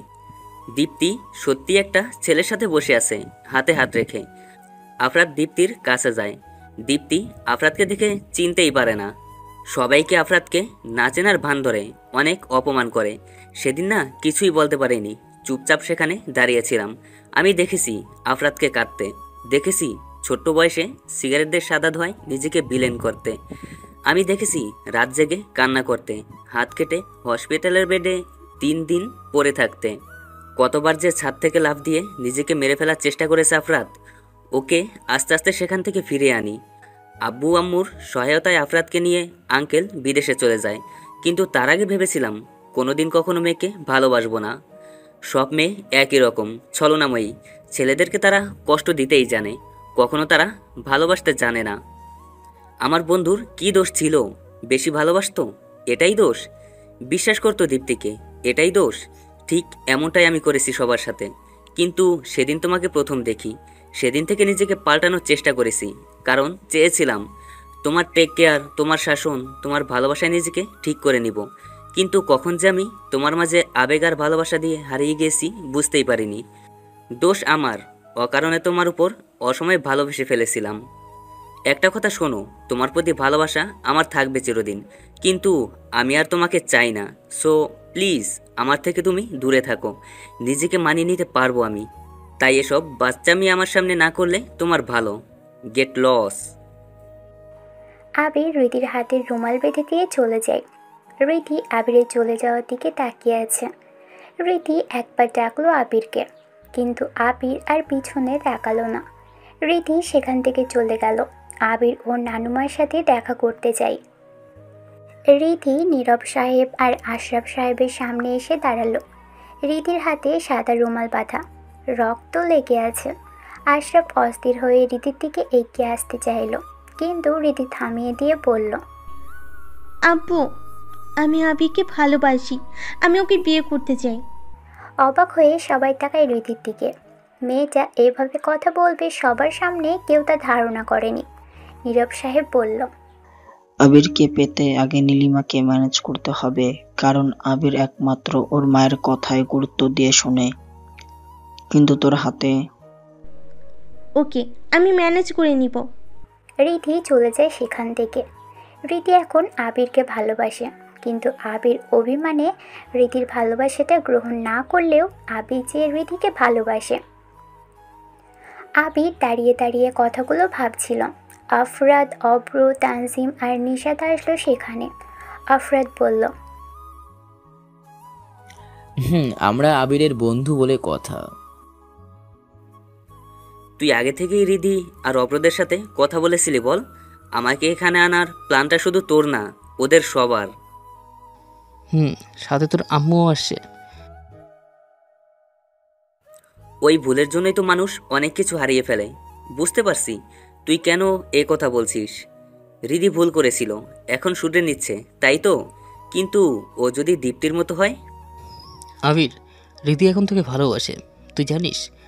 রিধি তোর মামার বাড়িতে কদম ফুল গাছের নিচে বসে তোকে মিস করতো। তোর রুমে যে সে বসে কাঁদতো, অনেক কিছু করেছে। এখন আর এমন করিস না। তুই তো বলিস ভালোবাসা অনুরোধ করে বা বুঝিয়ে পেতে নেই। তুই যদি রিধিকে না বুঝিস তাহলে কে বুঝবে? ওদের কথা শুনে আবির কিছুই বলল না, সেখানে থেকে চলে এলো। বিকেল গড়িয়ে রাত হয়। ডিনার শেষ করে আবিরও রুমে আসে। রীতি বিছানা থেকে উঠতে গেল। আবির বলল, দরকার নেই, আপনি এখানে ঘুমান। আমাকে কেন আপনি করে বলছো? আবির কোনো কথা বলল না। সে রুমের সোফাতে যেয়ে শুয়ে পড়ল। রীতি আবিরের দিকে তাকিয়ে আছে। আবির চোখ বন্ধ করে শুয়ে পড়ে। কখন যে ও ঘুমিয়ে যায় বুঝতে পারেনি। প্রায় মাঝরাতে আবিরের ঘুম ভাঙল কারো কাতরানোর শব্দে। ঘুম থেকে চমকে উঠল ও। ঘরে আধা আলোতে দেখল রীতি কাঁপছে, অথচ আবিরের গায়ে কাঁথা আছে। কিন্তু আবিরের স্পষ্ট মনে আছে আবির ঘুমানোর সময় কোনো কাঁথা নেয়নি। আবির রীতির কাছে যেয়ে বসে, কপালে হাত দিতেই চমকে যায়। রীতির গা জ্বরে পুড়ে যাচ্ছে। আবির কাঁথা গায়ে দিয়ে দিল। রীতিকে। রীতি বিড়বিড় করে বলছে, আবির, আমাকে মাফ করে দাও। আমি তোমাকে ইচ্ছে করে কষ্ট দিতে চাইনি। তোমাকে আমি ভালোবাসতাম আগে থেকে, কিন্তু তোমার উপর খুব রাগ হয়। রাগ চলে গেছে। আমি আমার ভুলটাও বুঝেছি। আবির, প্লিজ আমাকে মাফ করে দাও। অনেক বেশি ভালোবাসি তোমাকে। রিধি, আমি ডাক্তার ডাকছি। রীতি আবিরের হাত ধরল। হাত কাটার কারণ রীতির এমন জ্বর হয়েছে। আবিরের হাত শক্ত করে ধরে বলল, আবির, জানো আমার আব্বু ছোটবেলা থেকেই তোমার আম্মুকে ভালোবাসতো। কি? তোমার আম্মুও ভালোবাসতো আমার আব্বুকে। ওনাদের ভালোবাসাটা সফলতা হয়নি, কারণ উপরওয়ালা আমাদের মিল আগেই রেখেছিল। হয়তো আমরা একে অপরকে ভালোবাসবো। আবির, আমাকে ছেড়ে যেও না। আবির বিছানা থেকে উঠল। ফোনের ঘড়ির দিকে তাকিয়ে দেখলো 2টা বেজেছে। আবির ডক্টরকে ফোন দেয়। ডক্টর জানায় কিছুক্ষণ পর আসবে। এটাও জানায় আবির যেন রীতির মাথায় পানি দিতে থাকে। আবির অনেকেই জেগে গিয়েছে, বাড়ির অনেকেই জেগে গেছে। আবির ওয়াশরুম থেকে পানি আনে। রীতিকে নিজের কোলের উপর শুয়ে দিল, মাথায় পানি ঢালছে। রুমের বাইরে কয়েকজন এসে অবাক। আবিরের রুমে রীতি শুয়ে আছে। আবিরের বড় মাপি এগিয়ে আসতে যায়, কিন্তু আশরাফ সাহেব ওনার হাত ধরে ফিসফিস করে বলল, ওখানে যাওয়ার দরকার নেই। আবির রিধিকে একাই টেক কেয়ার করতে পারবে। দেখছো না মাথায় হাত বুলিয়ে দিতে দিতে পানি ঢালছে। আবিরের মুখের দিকে তাকাও, চোখের পানিও গড়িয়ে পড়ছে। এটা ভালোবাসা। চলো এখান থেকে। ওনারা দরজার বাইরে থেকেই চলে গেল। আবির জানে না কারা কখন এসেছিল। সে রীতির মাথায় পানি ঢালতেই ব্যস্ত। রীতিকে প্রশ্ন করল, তোমার অনেক কষ্ট হচ্ছে? হচ্ছিল, কিন্তু এখন অনেক শান্তি লাগছে। মানে কি? এই যে তুমি কত আদর করে আমার মাথায় পানি ঢেলে দিচ্ছ। হাত কেটেছিলে কেন? তুমিও তো কেটেছিলে। সেদিন তোমারও জ্বর এসেছিল জানো। সেদিন সবার আড়ালে তোমার জন্য কেঁদেছিলাম। আমি তবুও তোমার সাথে খারাপ ব্যবহার করেছি। আমার আরও শাস্তি পাওয়া উচিত। এসব বাদ দাও, ডাক্তার আসবে। এত রাতে ডাক্তার? গ্রামে হলে ঘুমু ঘুমু চোখে বলতো সকালে আসবো। এটা ঢাকা, বুঝছো? কিন্তু আমার তো অন্য কোনো ডাক্তার লাগবে না। এই কেন? যে তুমি আছো, তুমি আমাকে স্পর্শ করছো, এতে জ্বর চলে যাবে। পাগলি একটা। ওই মেয়েটাকে তোমাকে টাচ করছিল কেন? ও অনিতা, আপনাদের ভালোবাসা, আমার ফ্রেন্ড। তুমি কোনো মেয়ের সাথে কথা বলবে না, জেনের সাথে তো মোটেও না। ভয় করে তোমাকে হারিয়ে ফেলা। তুমি যা খুশি করো, দরকার হলে আবার প্লে বয় হও, তবু আমাকে ছেড়ে যাবে না তো? তোমাকে অনেক বেশি ভালোবাসবে, আমাকে অনেক বেশি ভালোবাসবে। মেয়ে পটাতে আমিও হেল্প করব। আবির হাসতে থাকে। আবিরের মনে রিধিকে নিয়ে জমে থাকা রাগটা হঠাৎ কোথায় যেন উপে গেল। এই জন্যই বলা হয়, রাগের সময় প্রিয় মানুষ কথা বললেই রাগ থাকে না, অথচ তার উপরেই তো রাগ জমা ছিল। সবটাই ভালোবাসার ম্যাজিক। এই জন্য যত বড়ই ঝগড়া হোক না কেন, ভালোবাসার মানুষটিকে ছাড়বেন না, যতক্ষণ না অবধি রাগ কমেছে বা রাগ ভাঙছে। সম্পর্ক পরিস্থিতি ব্যতীত কখনো শেষ হয় না। সম্পর্ক শেষ হয় একটু সামান্য ইগোর কারণে। আজ আপনি আপনার ওনাকে 10 বার কল দিয়েছেন, অথচ তিনি 3 বার দিয়েছেন। পরের দিন ভাবলেন আজ কলই দেব না, আমি বেশিরভাগ দিয়েছি আর সে কম, আর দেব না। এটা হলো ইগো। আর এটা থেকে ভালোবাসাটা আস্তে আস্তে তিক্ততায় পরিণত হয়ে থাকে। একসময় তা নষ্টের দিকে চলে যায়, কিন্তু কেউ সেটা বুঝতে পারে না। যখন হারিয়ে যায় তখন বোঝা যায় কে কার কাছে কতটা গুরুত্বপূর্ণ। তাই ভালোবাসে থাকলে হারাতে নয়, বরং দুজন দুজনকে সাপোর্ট করে এগিয়ে নিয়ে যান। পৃথিবী সুন্দর হয় না, সুন্দর করে নিতে হয়। ডক্টর আসলো। জ্বর মাপলেন তিনি 100 ডিগ্রির কাছাকাছি। ডক্টর মেডিসিন দিয়ে চলে যায়। এখন বাড়ির অনেকেই রুমে এসে দাঁড়িয়েছে। ভোরতে চলেছে। কিছুক্ষণ রীতির সাথে সবাই কথা বলে চলে যায়। আবিরের মনে এখন একটা বিষয় ঘুরছে, আর সেটা হলো রীতির আপু আর ওর নিজের আম্মু একে অপরকে ভালোবাসলেও কেন তা মিল হয়নি। কি এমন ঘটেছিল? তবে কি নীলিমা বেগমের গ্রামে না যাওয়ার কারণ ছিল এই রীতির আব্বু? আবির পায়চারি করছে। রীতি ডাকলো আবিরকে। আবির শোনো না, আমার পাশে বসো, তোমার কোলে মাথা রাখতে ইচ্ছে করছে। হুম হুম হুম কি হুম হুম করছো? এখন আমাকে মাফ করনি তাই তো? না, সেসব না। ঠিক আছে, তুমি ঘুমাও, আসো। আবিরের কোলে মাথা রাখলো রীতি। আবিরের হাত ধরে সে চোখ বন্ধ করলো। রীতির মাথায় ঘন চুল, লম্বাটে সিল্কি চুলের মাথায় আবির হাত বুলিয়ে দিতে থাকে। আবির চেয়েছিল রীতিকে আর একটু কষ্ট দিতে, কিন্তু সে চাইলেই কি আর হবে? আবিরের মন যে রীতির প্রতি আসক্ত। সকালে ঘুম ভাঙে সবার। রীতিও ঘুম ভেঙে গেছে। সে তাকিয়ে দেখে আবির বসে আছে বিছানায়, আর ও নিজেই আবিরের কোলে মাথা রেখে শুয়ে আছে। রীতি প্রশ্ন করল, তুমি ঘুমাওনি? না। তুমি কি পাগল? ঘুমাওনি কেন? ঘুমালে তোমার মায়াবাই মুখটা কি দেখতে পারতাম? রীতি মুচকি হাসলো। জ্বর অনেকটা কমে এসেছে। আবির ওয়াশরুমে চলে যায়। ফ্রেশ হয়ে বাইরে আসলো ও। মাথার মধ্যে ওর আম্মু চিন্তা ঘুরছে। সোফাতে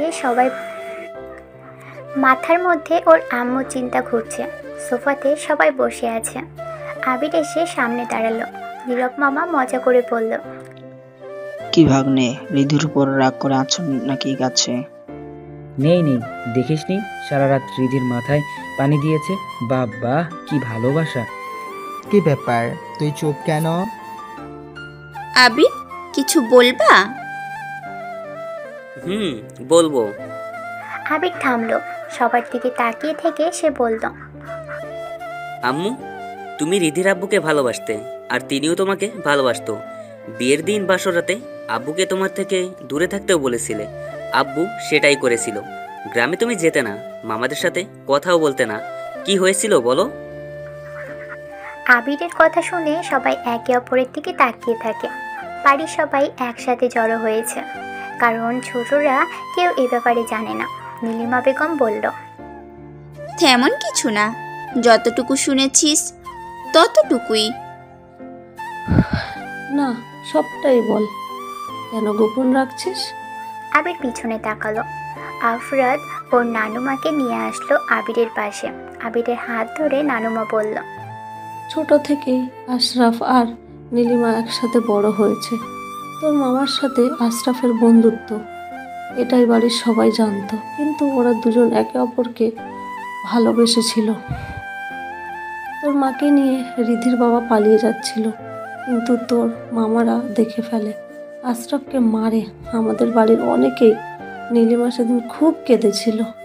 তোর মামার উপর রাগ, আমাদের উপর রাগ হয় তোর মায়ের। তোর নানুর সাথে তোর দাদুর পরিচয় ছিল তখন, এজন্য মাসখানেক পর তোর মায়ের সাথে তোর আব্বুর বিয়ে দিয়ে দেওয়া হয়। তোর আব্বু আগে কিছুই জানতো না, কিন্তু পরে উনিও জেনে যায়। তারপর থেকে তোর মায়ের অভিমান, অভিযোগ কিন্তু দেখান না। আশরাফ আর তোর মামা পরে ঠিকই মিলে গিয়েছে, শুধু তোর মায়ের রাগটাই ছিল বেশি, এজন্য তোদেরকে আলাদা করে রেখেছিল এতদিন। আর যেদিনকে তুই চিনিস, ওর বাবা হলো সোহেল। সোহেল তোর মাকে পথে ঘাটে অনেক বিরক্ত করত। সোহেল ছিল বখাটে মার্কা ছেলে, তোর মায়ের পিছু ঘুরঘুর করতো সব সময়। কতবার যে ওকে শাসিয়ে আসা হয়েছে, এজন্য ছোট থেকেই আমাদের পেছনে পড়েছিল। জমি নিয়ে কত ঝামেলাই না সে করে। এখন আসছে জেরিনকে সামনে রেখে নিজের লাভ হাতিয়ে নিতে। নানুমার কথা শুনে আবির সবার দিকে তাকালো। এখন যেহেতু সব ঠিক হয়ে গেছে, তাহলে আর কথা না বলাই ভালো। পরিবারের সবাই এখন আগের মতো মিশে গিয়ে আড্ডা দিচ্ছে, সেখানে আবিরের আর কিছু বলার নেই। আবির বাড়ি থেকে বের হয়। রিয়া আসছে, রিয়ার সাথে ওর বান্ধবী মিথিয়াও আছে। আবির সেদিকে না তাকিয়ে চলে যেতে চাইল, কিন্তু মিথির সামনে এসে দাঁড়ায়। রিয়াকে চলে যেতে বলল মিথি। মিথি আবিরের মুখের দিকে তাকিয়ে বলল, আবির, কেমন আছো? এই তো আসি। কেন এমন করছিলে জানতে চাইবো না, কিন্তু তোমার জন্য ভালোবাসার প্রতি বিশ্বাসটাই উঠে গেছে। ভালো থেকো তুমি। আমাকে মাফ করে দিও মিথি, সরি। মিথি আর কিছু বলল না, সে চলে যায় রিয়াদের বাড়ির দিকে। আবির অপ্রতির ডাকলো। আফরাতও আছে সেখানে। 6 জন বন্ধু বের হয় ঘুরতে। ঢাকা থেকে বেশ অনেকখানি দূরে আসে ওরা। গাড়ি থেকে নামলো একটা বিশাল বিলের সামনে। ছোট্ট একটা ব্রিজ, পার হতে 1 মিনিটের মতো সময় লাগবে। ব্রিজের আগে গাড়ি রাখলো রাস্তার পাশে। ব্রিজের উপর আছে ওরা সবাই। 6 জন ব্রিজের উপর বসলো, পা ঝুলিয়ে পানির দিকে তাকিয়ে আছে। স্বচ্ছ পানিতে ছোট ছোট মাছ ঘুরে বেড়াচ্ছে। নির্মল পরিবেশ, সাথে বন্ধু, ক্যামেরা আর গিটার। আর কি লাগে? এমন বন্ধু সাথে থাকলে গার্লফ্রেন্ডেরও দরকার হয় না। আফরাত বলল, করে দে, ওর কাছে জানা আছে কি আছে। জানবে না ও, লাভ করতো আবির। এটা ঠিক। সরাসরি প্রপোজ করলে পৃথিবীর সব মেয়ে ভাব নিয়ে থাকে, তাই একটু ঘুরিয়ে বলবি। মেয়ে তোকে ভালোবাসে, তবুও তুই সরাসরি মনের কথা বলবি। মেয়ে ভাব নিয়ে ঘুরিয়ে পেঁচিয়ে উত্তর জানাবে।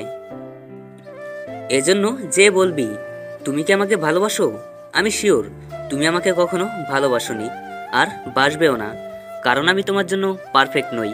কিন্তু কি করব বলো, আমি যে তোমাকে ভালোবেসে ফেলেছি। তবে তুমি যদি ভালো না বাসো, আর কখনো তা প্রকাশ করব না। দূর থেকেই ভালোবাসবো, হতে পারে দূরে থেকেই হারিয়ে যাব তোমার থেকে। বলো, ভালোবাসবে? মেয়েটা তখন কিছু একটা পজিটিভ অ্যান্সার দেবে। সো এভাবে অনিতাকে প্রপোজ করবি, নিজের ভালোবাসা প্রকাশ করবি, আবার তারটাও জেনে নিবি, বুঝলি? গুরু গুরু সেলুট ভাই। আফরাতের ইশারা মতো সবাই ডান দিকে তাকায়। একদল মেয়েরা সাইকেলিং করতে করতে এদিকে আসছে। তানজিম বলল, মেয়েরা আসছে তাই কি? ওকে আবির পারবে, যা দেখিয়ে দে সবাইকে। আবির পারবে না। হাহা, চ্যালেঞ্জ করিস না, আবিরকে বুঝলি? আচ্ছা ঠিক আছে, যাচ্ছি। ওকে। আবির ব্রিজের উপর থেকে নিচে নেমে আসলো। মেয়েগুলো যেদিক দিয়ে আসছে আবির সেদিকে গেল। আফরাত ক্যামেরা অন করে ভিডিও করা শুরু করলো। আবির মেয়েটাকে দেখলো, আসলেই মিষ্টি দেখতে। সব মেয়েরাই সুন্দর, কিন্তু এই একটা মেয়ে আরও বেশি সুন্দর, কারণ মেয়েটা ছিল শ্যামবর্ণের, কিন্তু মুখটা ছিল অতি মায়াবী, যে কোনো ছেলে তাকাতে বাধ্য।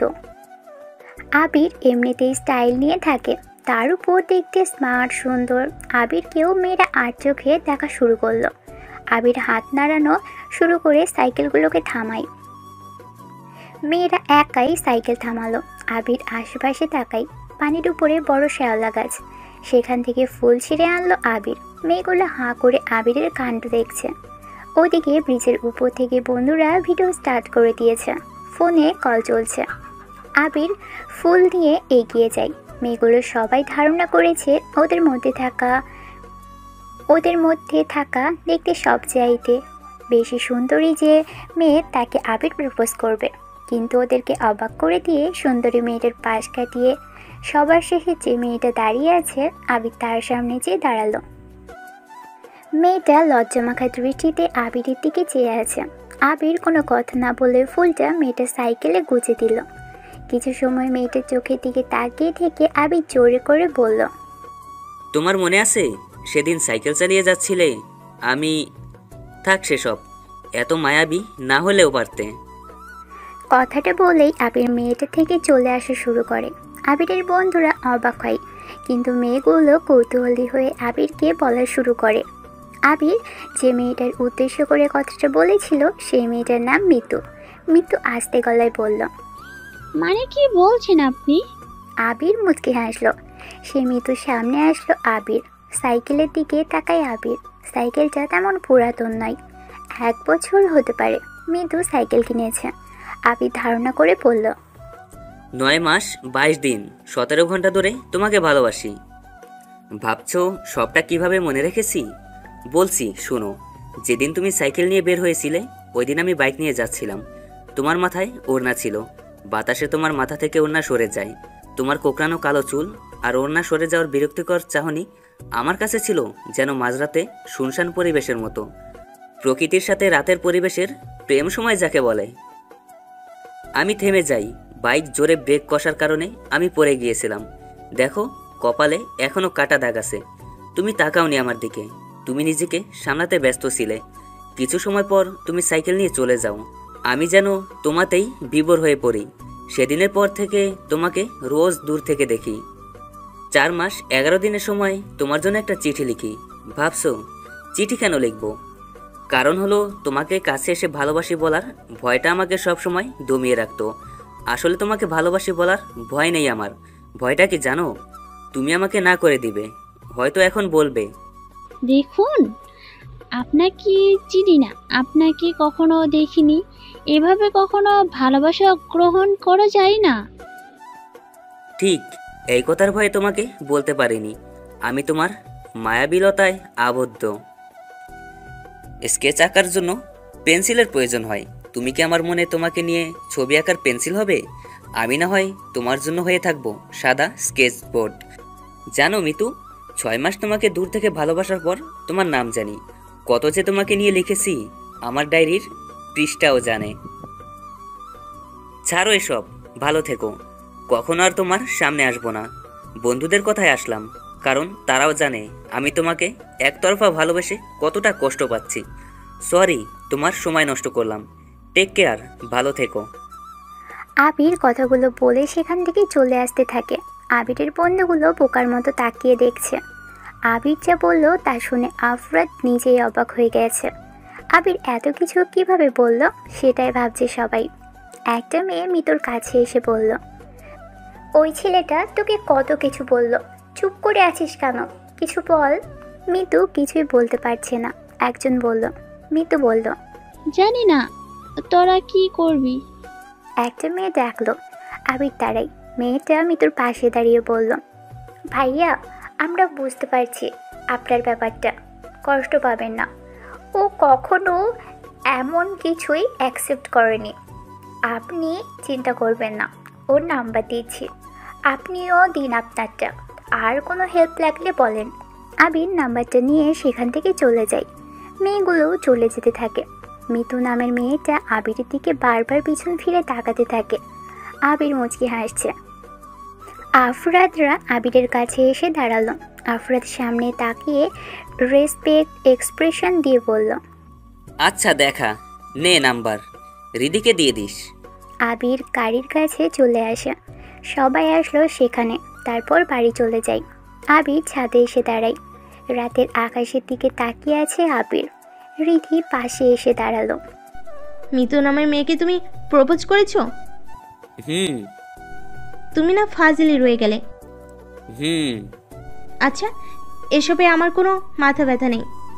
আমাকে তুমি ভালোবাসলেই হবে। হুম। আবির আর রিধি গল্প করছে।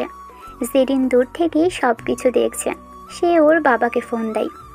আব্বু, তোমার লোকদের বলো রেডি থাকতে। মানে? আমি বুঝে গিয়েছি, আবির আমার হবে না, সে আর রিধি মিলে গিয়েছে। কি বলছিস? তাহলে তুই কি করতে চাচ্ছিস? রিদিকে তুলে নিয়ে যেতে চাই, আর সেটা আজকে রাতেই। ওকে, বাকিটা আমার লোক করবে। রিদিকে মেরে ফেলতে হবে।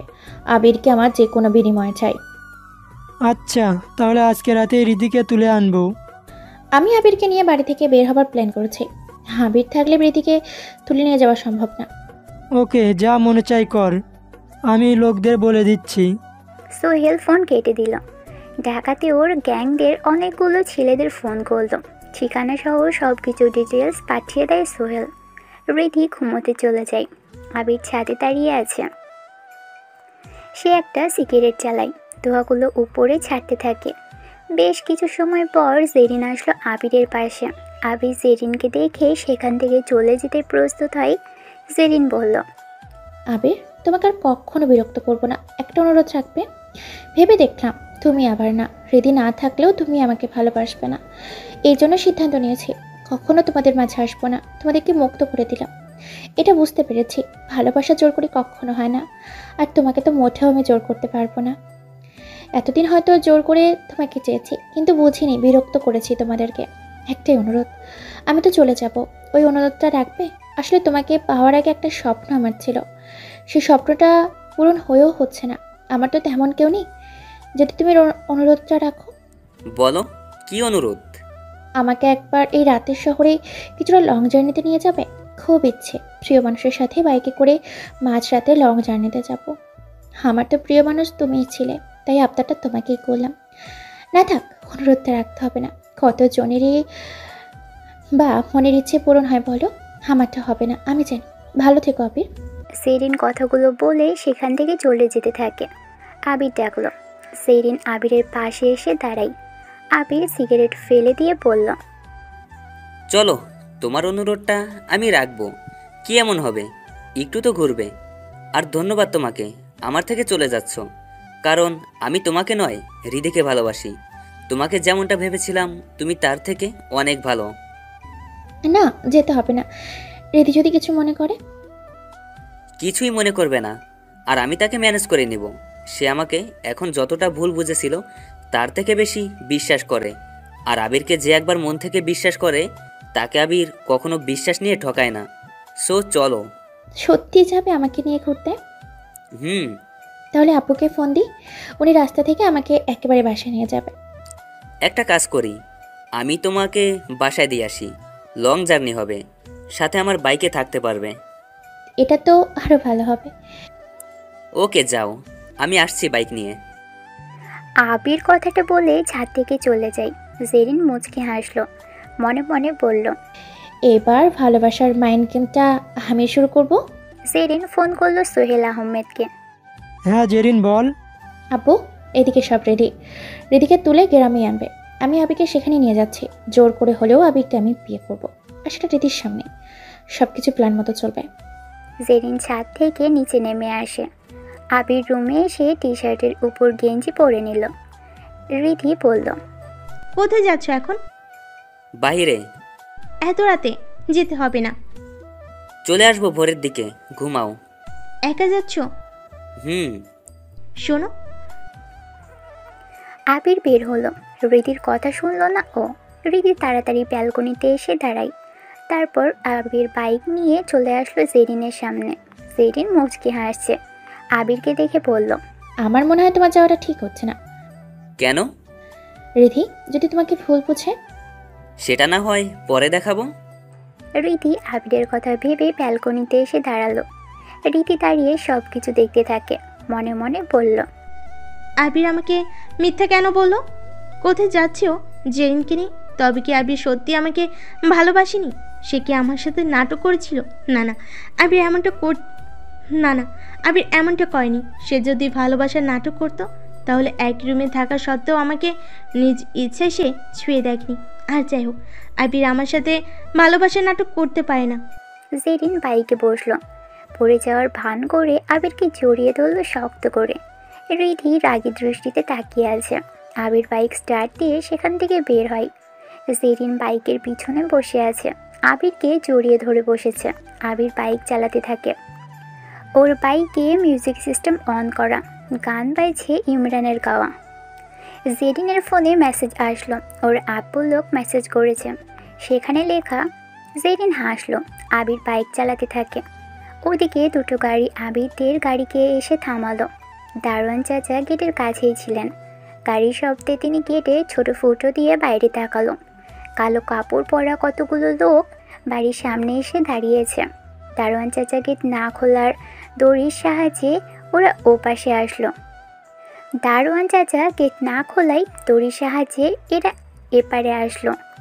দারোয়ান চিৎকার দিতে যাবে তখনই সাইলেন্সার লাগিয়ে পিস্তলের গুলি দারোয়ানের কপালে বেঁধে দিল।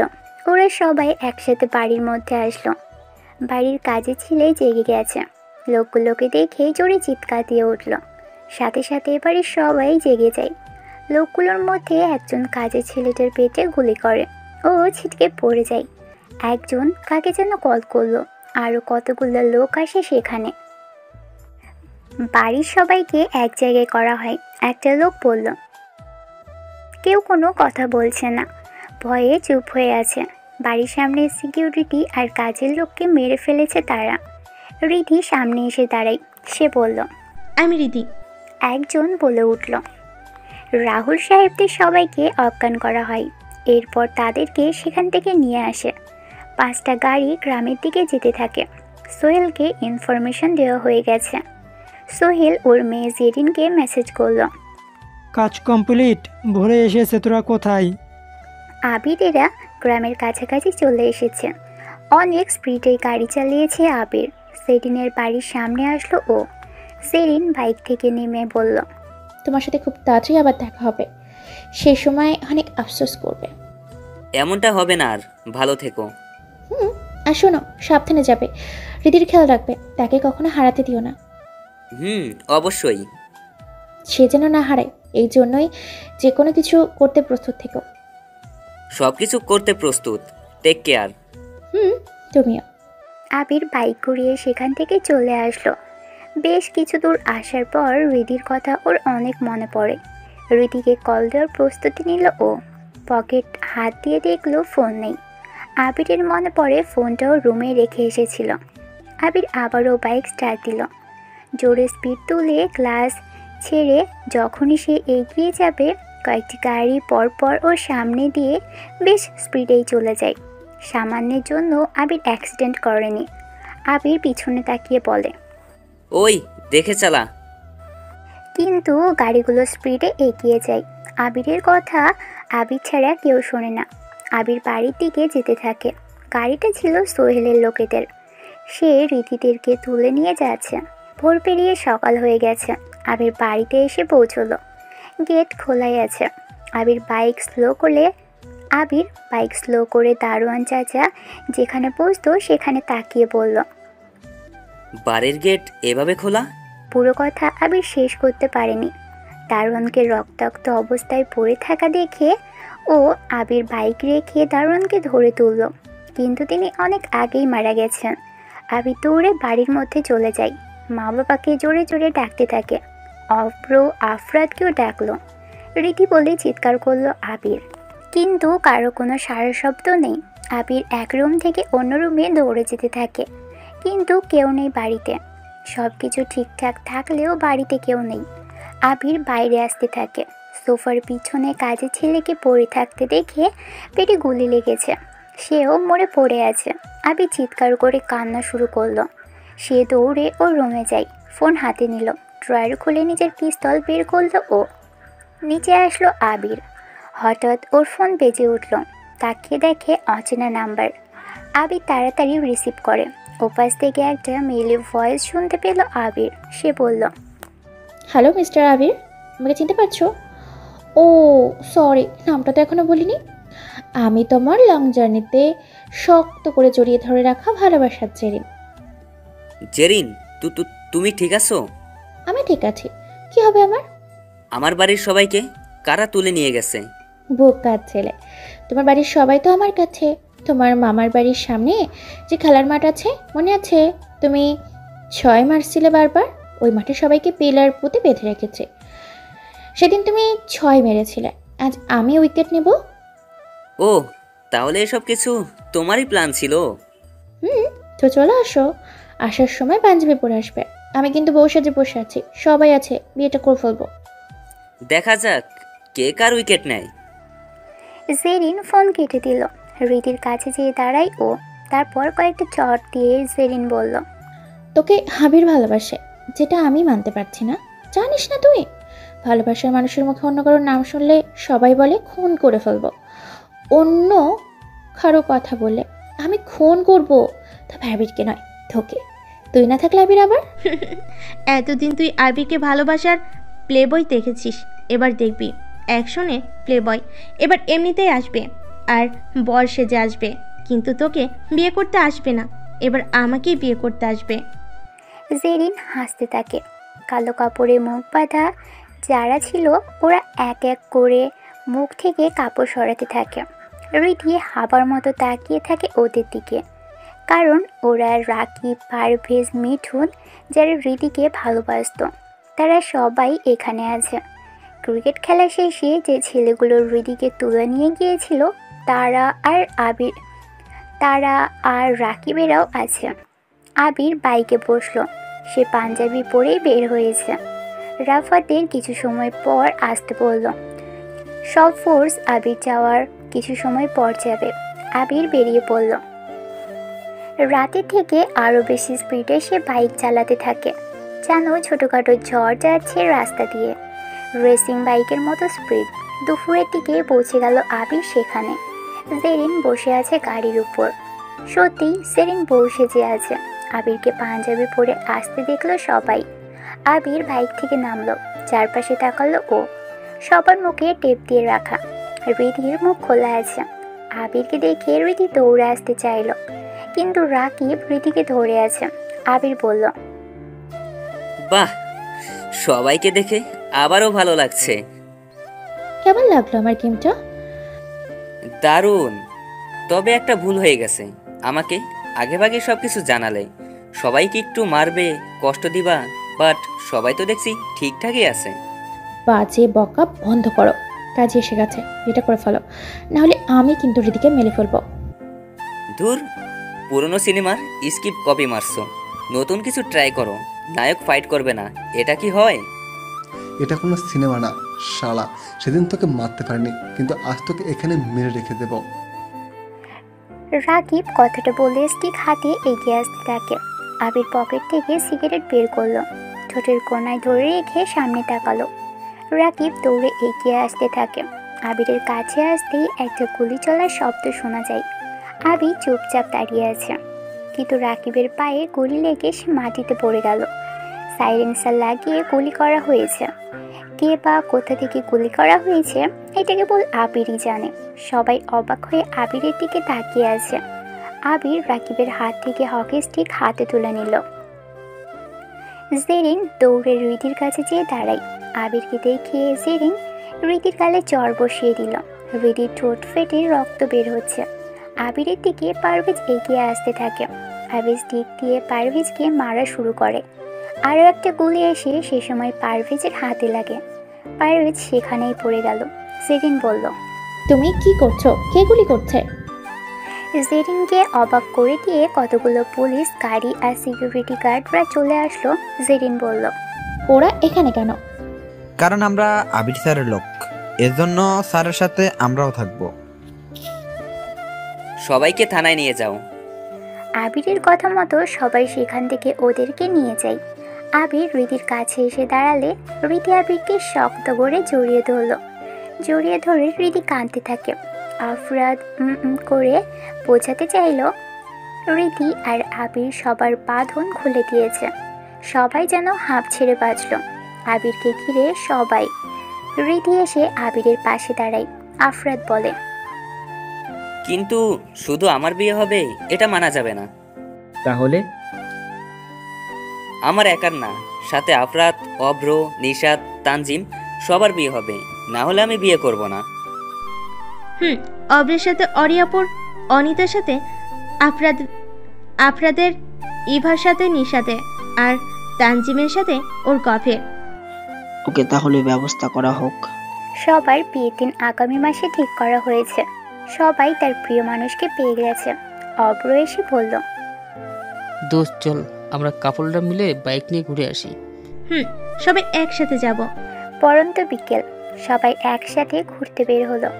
সবার বাইকের পিছনেই তার ভালোবাসার মানুষটি বসে আছে। কিছু দূর আসার পর অভ্র দাঁড়াতে বলে। কয়েকটা ছেলে আর মেয়েরা বসে আড্ডা দিচ্ছে। সম্পর্কে তারা ফ্রেন্ডস। অভ্র বলল, আবির, ছেলেগুলোর মধ্যে একটা সুন্দরী মেয়ে আছে, পটাতে পারবি?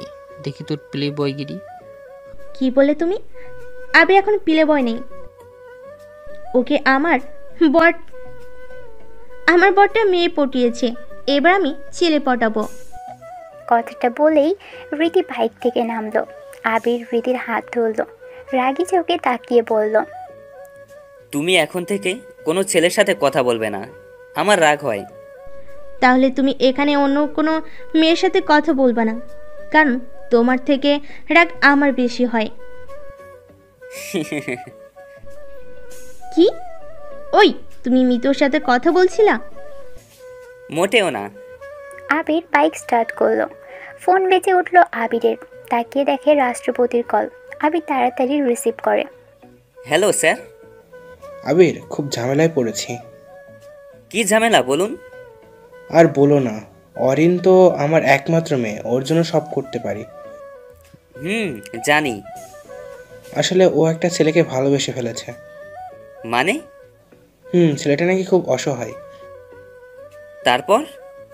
ছেলেটা ফটোগ্রাফি করে বেড়ায়, বিয়ের অনুষ্ঠান সাজানোর কাজও করে। অরিন ওই ছেলেকে ভালোবাসে। আমাকে বলেছে ছেলেটা নাকি ভীষণ ভীতু, আমার সাথে কথা বলতে পারবে না। বলছি ছেলেটাকে একটু খুঁজে ওর সাথে কথা বলো। আমার মেয়ে ছেলেটাকে চায়। তোমার মামা বাড়িতে দেখেছিল, একটু খোঁজ নিয়ে দেখো তো কে কে আসছিল, খুঁজে আমাকে এনে দাও। আবির ফোন কেটে দিল। মনে মনে বলল, দূর, প্লেবয় জীবনটাই ভালো ছিল, একসাথে অনেকগুলো প্রেম করতে পারতাম। এখন না পারছি প্রেম করতে, না পারছি কোনো মেয়ের সাথে কথা বলতে। ওদিকে অরিন আমাকেই খুঁজছে। ভাবছি গোপনে অরিনের সাথে ফটোগ্রাফার হয়ে প্রেম করব, বিকজ আই অ্যাম প্লেবয়।